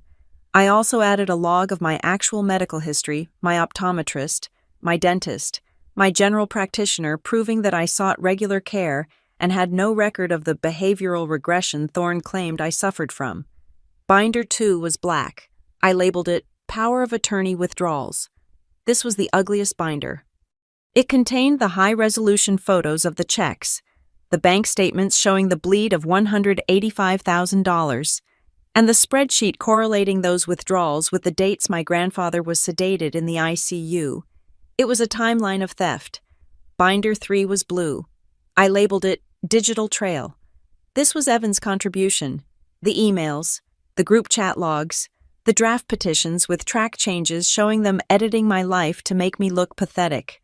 It held the metadata analysis showing that the incriminating photos of me had been downloaded from a shared family cloud account and then cropped to remove context. Binder 4 was green. I labeled it Capacity Proof. This was my shield. They claimed I could not live alone. The green binder said otherwise. I punched holes in 8 years of lease agreements. I added 72 consecutive months of utility bills, all paid on time. I included my federal and state tax returns, my car registration, my proof of insurance. I added my performance reviews from Summit Vale documents that praised my exceptional attention to detail and reliability. I printed out the syllabus for the paralegal course I had completed at night, showing a 4.0 GPA. It was boring, it was bureaucratic, and it was undeniable. You cannot argue that a woman who files her taxes 3 weeks early is incapable of understanding a deadline. Once the binders were assembled, I turned to the offensive strategy. I needed to verify the psychiatric evaluation beyond just my word against his. I looked up the address listed on Dr. Thorne's letterhead. It was a medical suite in Denver. I called the main reception number for the building, not the number on the letterhead. "Good morning," I said, keeping my voice professional. "I am verifying a patient visit for insurance purposes. Could you confirm if Dr. Eris Thorne saw a patient at your facility on September 12th? The receptionist typed for a moment. Dr. Thorne. He rents space here on Tuesdays and Thursdays. But looking at the log, no, he wasn't in on September 12th. That was a Saturday. The building is locked on weekends. I felt a surge of cold satisfaction.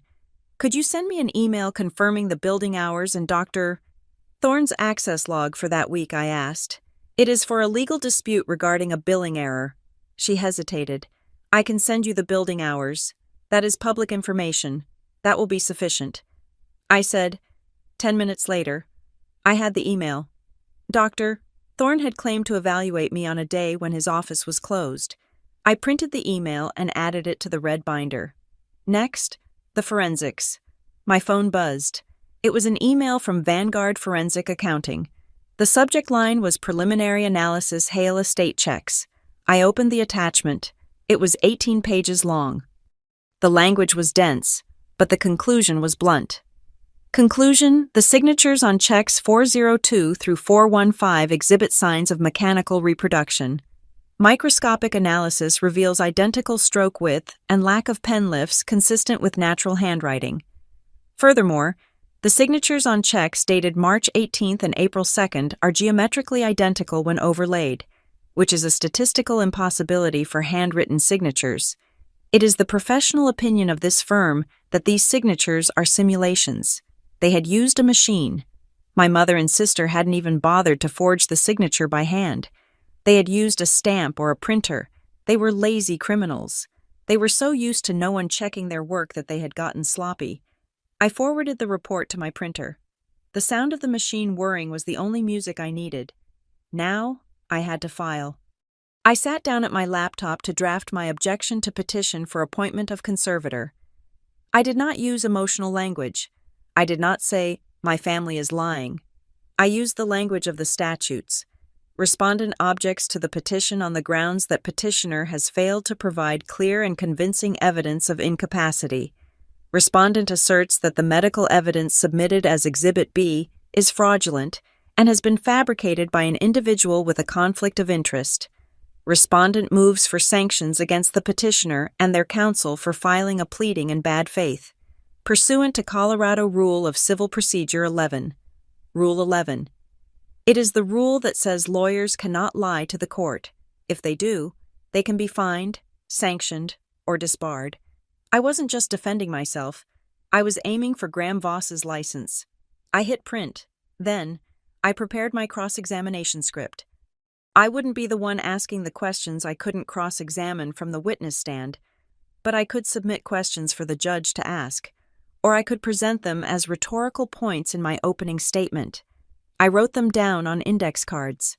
Question: who paid for Dr. Thorne's evaluation answer, Graham Voss?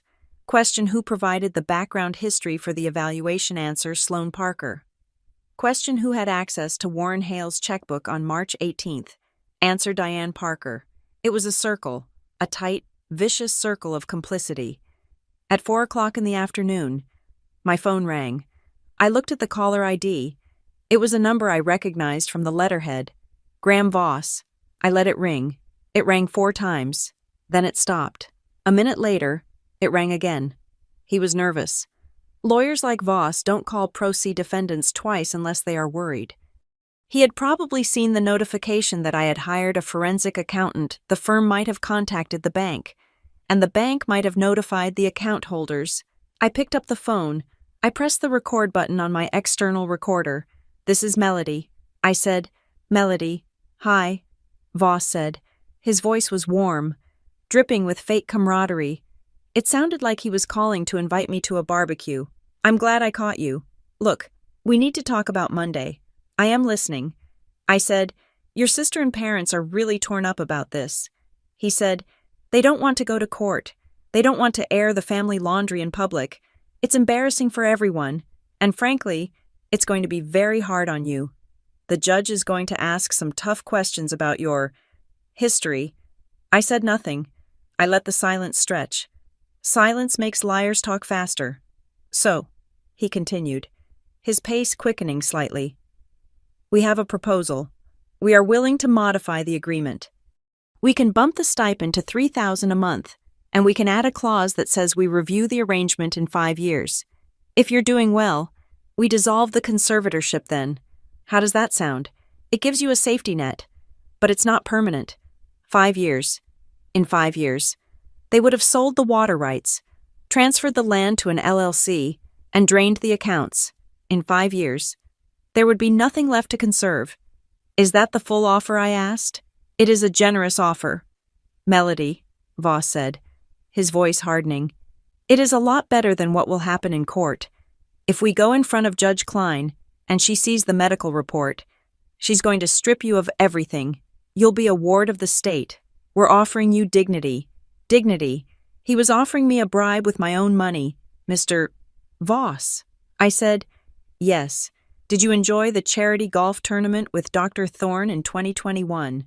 There was a pause, a long, heavy pause. I could hear him breathing. I could hear the faint click of a keyboard in the background. Excuse me, he asked. His voice had lost all its warmth. It was now ice.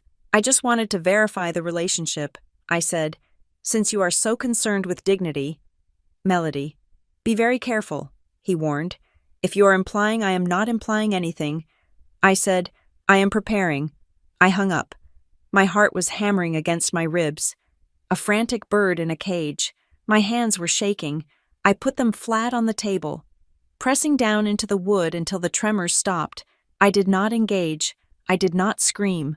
I delivered the message. He knew now. He knew I knew. 2 minutes later, my email pinged. From Graham Voss. Subject settlement offer. Final body. Ms. Walsh. Please see the attached revised agreement. We need a signature by 5 p.m. tomorrow, or we proceed to trial. Do not make a mistake you cannot undo. I hit reply. I didn't open the attachment. Mr. Voss, please direct all future communications to the court docket. I am not interested in settlement. I will see you on Monday. Melody Walsh. I sent it. The sun was setting. The room was getting dark.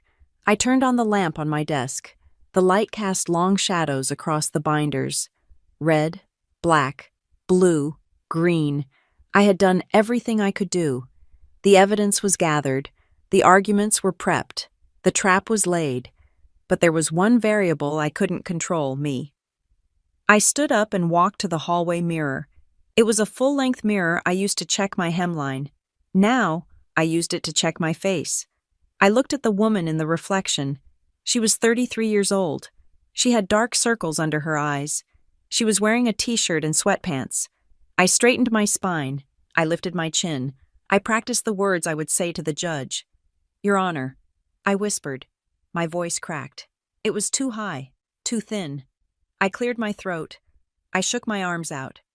I closed my eyes and visualized Grandpa Warren sitting at his kitchen table, pointing at a line in the ledger. Don't sign when your heart is beating fast. I opened my eyes. Your Honor. I said, louder this time, deeper. My name is Melody Walsh. I am the trustee of the Hale Agricultural Trust. I looked at my eyes in the mirror. I forced them to stay open. I forced them not to dart away. I am not here to ask for mercy. I am here to offer proof. The woman in the mirror nodded. She looked scared. Yes, but she looked like someone who would stand there and shake until the earth stopped moving, rather than someone who would run. I went back to the living room. I packed the binders into my briefcase. I set the combination lock. Click, click. The sound was final. I went to the kitchen and made a sandwich. I ate it standing up over the sink. I drank a glass of water. Then I went to my bedroom and laid out my clothes for the morning. The navy blazer, the white blouse, the sensible shoes. I wasn't going to sleep. I knew that. But I lay down in the dark anyway, listening to the wind howl outside my window. Tomorrow, I would walk through the heavy doors of the Larimer County Justice Center. Tomorrow, I would see my mother, my father, and my sister. They were expecting a victim. They were expecting the girl who covered her ears. They had no idea they were about to meet the prosecutor. Sunday night did not fall. It suffocated. The air in my apartment felt heavy, pressurized, as if the walls were slowly inching inward to crush me. It was 8 o'clock in the evening. The hearing was in 13 hours. I was sitting on the floor surrounded by my binders, conducting a final audit of my defense. When my phone screen lit up, it was a notification from the community group again. Sloan was not finished. She was laying down suppressing fire to ensure that even if I won in court, I would lose in the court of public opinion. I opened the app against my better judgment. The photo was new. It was a picture of the farmhouse, looking desolate against a gray sky. The caption was a masterpiece of vague malice. It breaks my heart to see our grandfather's legacy at risk. When a loved one becomes a danger to themselves, you have to step in, even when they fight you. We are praying for a peaceful resolution tomorrow, but we are terrified of what happens if the court doesn't intervene. Some people just cannot handle the world alone. She didn't use my name. She didn't have to. Everyone in Fort Collins who knew the Parker family knew exactly who the dangerous loved one was. The comments section was a chorus of sympathy for her and suspicion toward me. Stay strong. Sloan, the system is so broken. I hope the judge sees the truth. You are doing the right thing. Mental illness is so hard on the whole family. I felt a phantom heat on my face, the flush of shame that I had been conditioned to feel whenever my family spoke about me. For a second, I wanted to reply. I wanted to scream in all caps that I was not the danger, that I was the only one trying to save the farm from being liquidated for ski condos. But I didn't type a word. I took a screenshot. I added it to the digital trail binder.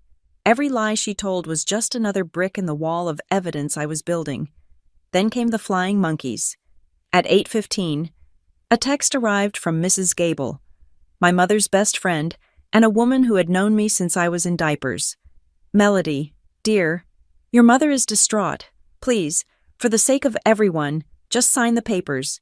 Give the power of attorney to Mark. You don't want to cause a scene in court. You know how you get when people look at you. Just stay home. You know how you get. The phrase was a trigger. It was designed to remind me of the little girl who hid under tables. It was meant to make me feel small. I looked at the phone. I didn't feel small. I felt precise.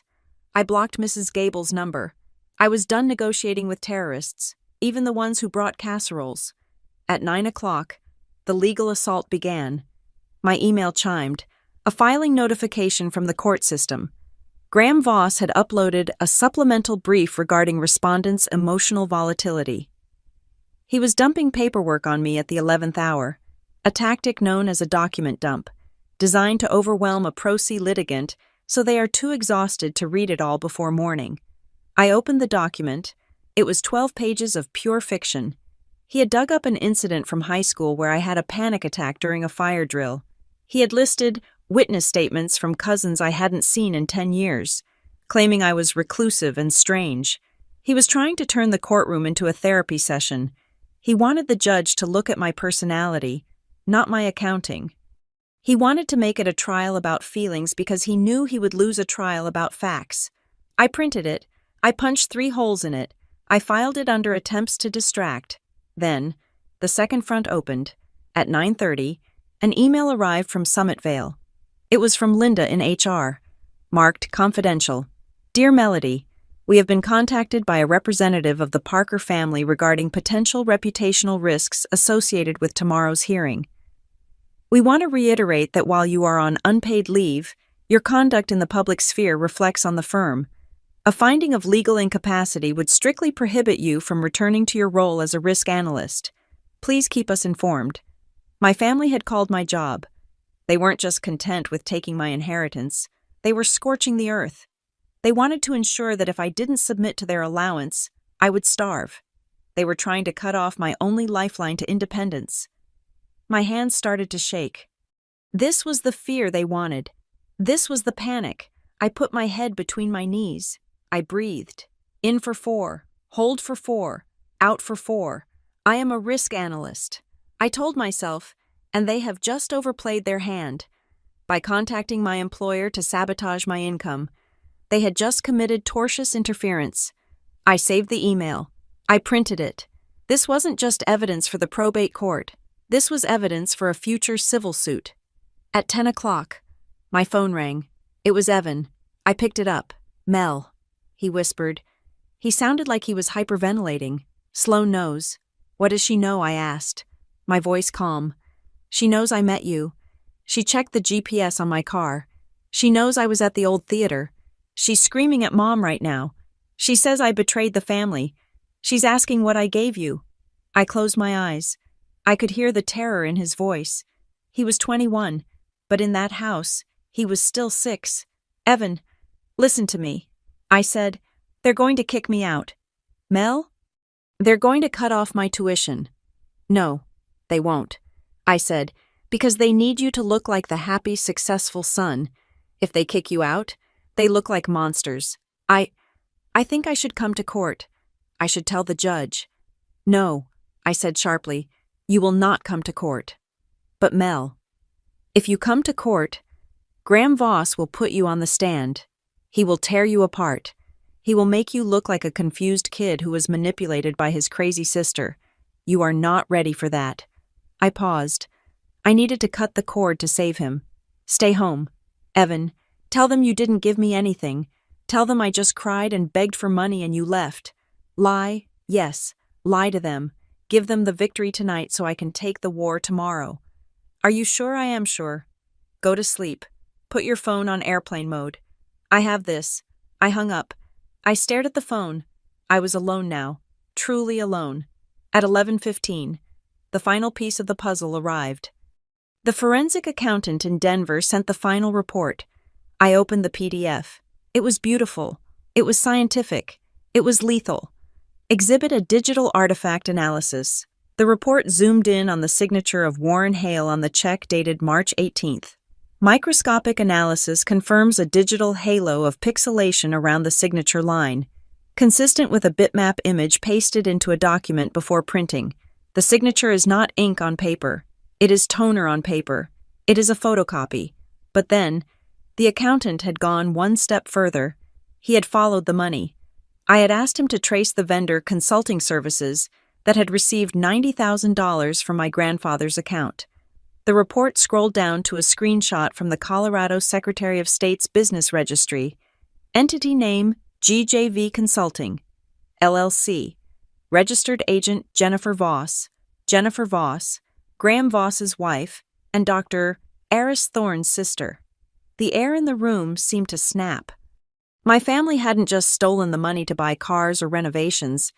They had funneled it directly to their lawyer. They were paying Graham Voss with my grandfather's stolen money to draft the legal documents to steal the rest of the estate from me. It was a closed loop of corruption. It was racketeering. I sat back in my chair. A cold, hard laugh bubbled up in my throat. It wasn't a happy laugh. It was the sound of a lock clicking into place. They weren't just bad family members. They were criminals. And they had been so arrogant, so sure that autistic Melody would never look past the first page of a bank statement, that they had left their fingerprints on the murder weapon. I looked at the clock. It was 1 a.m. I opened my laptop. I had one last document to write. I titled it, Notice of Supplemental Authority and Motion for Finding of Bad Faith. I typed fast. My fingers flew across the keys. Respondent moves this court to take judicial notice of the following: 1. The applicant has engaged in tortious interference with respondent's employment. 2. The applicant has submitted fraudulent financial instruments to this court. 3. The applicant's counsel is the direct financial beneficiary of the alleged theft of assets from the decedent. I attach the forensic report. I attach the Secretary of State screenshot. I attach the email from HR. I logged into the court's e-filing system. Usually, you file these things days in advance, but Voss had opened the door by filing his emergency addendum at 9 o'clock. He had made it an active briefing schedule. I uploaded my file. I hit submit. The screen flashed. Filing accepted. Timestamp 1:42 a.m. It was done. The bomb was in the building. When Judge Klein opened her docket in the morning, she would see Voss's sob story about my panic attacks. And right underneath it, she would see the proof that Voss was laundering money from a dead man. I stood up. My legs were stiff. I walked to the window and looked out at the streetlights of Fort Collins. The town was asleep. My parents were asleep, probably dreaming of the retirement cruises they would take with my money. Sloan was asleep, dreaming of being the hero of her own tragedy. They thought tomorrow was going to be a lecture. They thought they were going to sit there with sad faces while the judge scolded me for being unable to count change. I turned back to the room. I picked up the 4 binders. I placed them into my locking briefcase. Red, black, blue, green. I closed the lid. I spun the combination dials. 3, 6-0, the value of the estate. I went to the bathroom and brushed my teeth. I washed my face. I looked at the dark circles under my eyes. They looked like war paint. I wasn't going to sleep. I was going to sit in my chair and watch the sun come up. I was going to visualize the courtroom. I was going to visualize the look on Graham Voss's face when I asked him about his wife's consulting firm. I walked back to the living room and turned off the overhead light, leaving only the small desk lamp burning. At the $3.6 million hearing, they said, "You can't live alone." I touched the cold leather handle of the briefcase. "Tomorrow." That sentence wasn't going to be an accusation. It was going to be the evidence that proved they were liars. Because if I couldn't live alone, I never would have been able to catch them. I sat down to wait for the dawn. The bailiff called the case at exactly 9 o'clock, in the matter of the estate of Warren Hale. Petition for emergency conservatorship. I sat alone at the defendant's table. My briefcase was closed in front of me. To my right, the plaintiff's table was a tableau of performative grief. My mother, Diane, had added a lace handkerchief to her ensemble. My father, Mark, was staring at his shoes. Sloane was sitting upright, radiating the self-righteous energy of a woman who believes she is the protagonist of a tragedy, and Graham Voss sat with his chest puffed out, arranging his papers with the confidence of a man who has already spent the commission he expects to earn. Judge Judith Klein entered. The room stood. She sat down, her face hard and unreadable, and looked over her spectacles at Voss. "Proceed, Mr. Voss," she said, "and be brief. I have a full docket." Voss stood up. He buttoned his jacket. He used his deep, sorrowful voice, the one he probably practiced in the mirror. "Your Honor," he began, "we are here with heavy hearts. This is not a dispute about money. This is a rescue mission. My clients, the parents, and sister of the respondent, are seeking to protect a vulnerable young woman from the crushing weight of a complex financial estate." He gestured toward me, but he did not look at me. "Melody Walsh has a lifelong history of developmental challenges. She suffers from autism spectrum disorder, which manifests as severe social withdrawal, rigidity, and an inability to process complex, real-world variables. We have submitted a medical evaluation confirming she lacks the executive function to manage $3.6 million in assets." Sloane let out a small, audible sob. It was perfectly timed. Voss continued, "She cannot live alone, Your Honor. She retreats into headphones to avoid reality. To leave this estate in her hands is to invite disaster. We simply ask that the family be appointed as guardians to preserve the legacy." He sat down. He looked satisfied. He thought he had painted a masterpiece. Judge Klein turned her gaze to me. She looked at the empty chair beside me. She looked at the lack of a suit-wearing attorney whispering in my ear. "Ms. Walsh," she said, "I see you have not listed representation in the file." I stood up. I smoothed the front of my blazer. I did not look at my family. I looked directly at the bench. "Who is representing you in this matter?" the judge asked. "What is your lawyer's name?" I placed my hand on the handle of my briefcase. Click, click, the sound echoed in the quiet room. "Melody Walsh," I said, my voice steady and clear. "Counsel for the respondent." A ripple of confusion went through the plaintiff's table. I saw Voss frown. I saw Sloane lean forward. They were expecting me to stutter. They were expecting me to say, "I couldn't find one." They were not expecting me to claim the title. "I am appearing pro se." "Your Honor," I continued, "but I assure the court, the defense is prepared." Judge Klein raised an eyebrow. A tiny spark of interest lit up her eyes. "Proceed." "Ms. Walsh." I opened the briefcase. I pulled out the 4 binders. I stacked them on the table. Red, black, blue, green. They looked like bricks in a wall.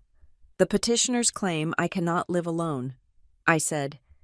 "They claim I lack the capacity to manage my own life. I would like to direct the court's attention to Exhibit A in the green binder." I walked the binder to the bailiff, who handed it to the judge. This binder contains 8 years of rental history, paid on time. It contains 72 months of utility bills. It contains my federal tax returns, prepared and filed by me. It contains my performance reviews from Summit Vale Assurance Partners, where I worked as a senior risk analyst until 48 hours ago, when the petitioners contacted my employer to sabotage my income. I heard my mother gasp. I ignored her. If I am capable of analyzing corporate risk for a Fortune 500 company, Your Honor, I am capable of managing a farm. Judge Klein flipped through the pages. Her face remained neutral, but she was reading fast. But, I continued, my voice dropping an octave, capacity is not the real issue here. The issue is credibility, and to that end, I present Exhibit B. The red binder. I handed the second binder to the bailiff. The petitioners have submitted a psychiatric evaluation by Dr. Eris Thorne. They claim he evaluated me. I have submitted an affidavit stating I have never met this man, but more importantly, I have included the building security logs for Dr. Thorne's office on the date of the alleged exam. The building was closed. Voss stood up. Your Honor, objection. This is sit down. Mr. Voss, Judge Klein snapped. She didn't look up from the binder. I continued. The court will also find a marriage license in tab 3. It confirms that Dr. Thorne is the brother-in-law of Mr. Graham Voss. The silence in the room changed texture. It went from tense to dangerous. Voss's face turned a shade of pale gray. Sloane stopped crying. This is a fraudulent medical report, Your Honor, commissioned by the opposing counsel to manufacture a disability that does not exist. I didn't stop.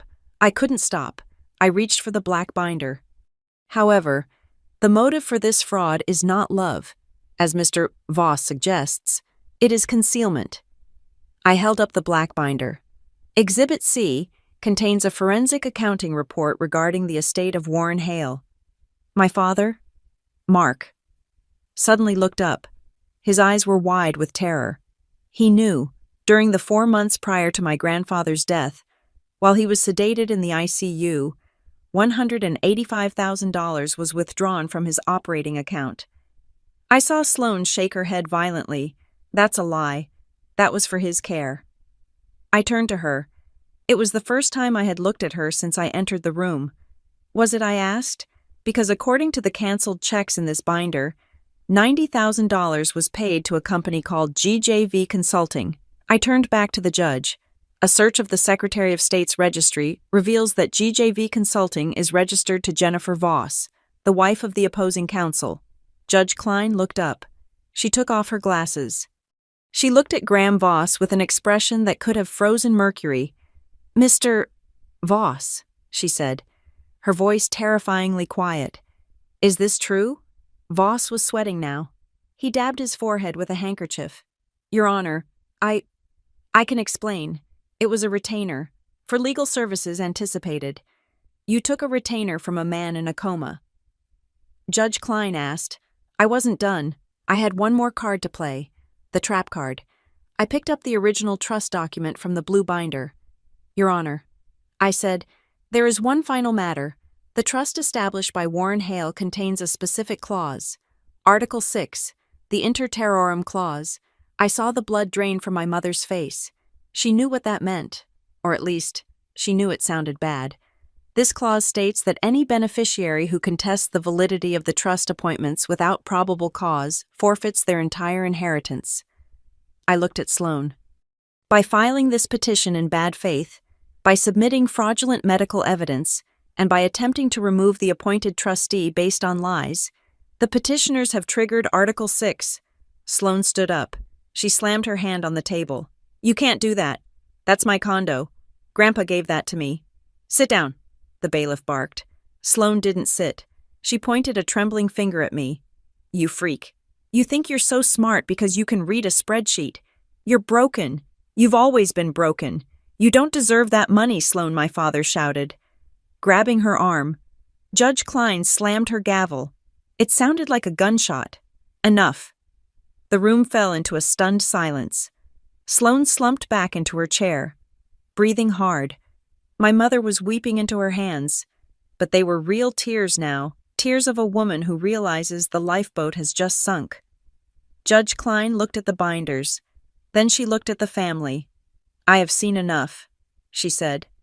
The evidence presented by the respondent is overwhelming. The petition for conservatorship is denied with prejudice. She turned her eyes to Graham Voss. Mr. Voss, you are hereby sanctioned for filing in bad faith.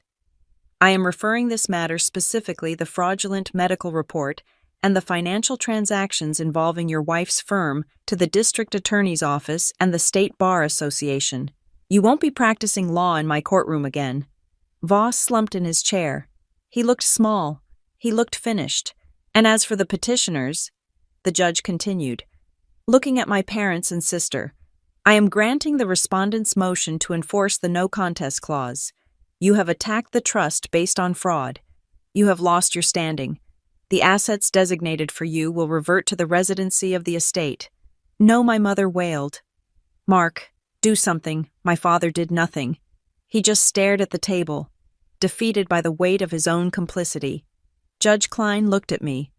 Her expression softened. Just a fraction. Ms. Walsh, she said, the court recognizes your appointment as trustee. You are free to go. Thank you, Your Honor. I said. I closed my briefcase. Click, click. I picked up the binders. I didn't look at Voss, who was staring at his hands. I didn't look at my parents, who were holding each other like survivors of a shipwreck. I walked past Sloane. She was staring at me with eyes full of hate and confusion. She couldn't understand how the script had flipped. She couldn't understand how the extra in her movie had just taken over the director's chair. I stopped for 1 second. I leaned down, just close enough for her to hear. You were right. Sloane, I whispered. I can't live alone. I tapped the briefcase. I live with the truth, and the truth is very expensive. I walked out of the courtroom. I pushed open the heavy doors and stepped into the hallway. The air was cool. My heart was beating calmly. I walked out of the courthouse and into the bright, blinding sunlight of the Colorado afternoon. I took a deep breath. It tasted like freedom. It tasted like justice. I had $3.6 million to manage. I had a farm to run. I had a fraud examination license to finish. My family had spent 30 years telling me who I was. Today, I had finally told them who I am. Thank you so much for listening to Melody's story. If you enjoyed this tale of justice served cold, please scroll down and leave a comment telling me where you are listening from. I love seeing our community grow across the map. Don't forget to subscribe to Maya Revenge Stories. Hit that like button and smash the hype button to help this story get heard by even more people. Your support means the world.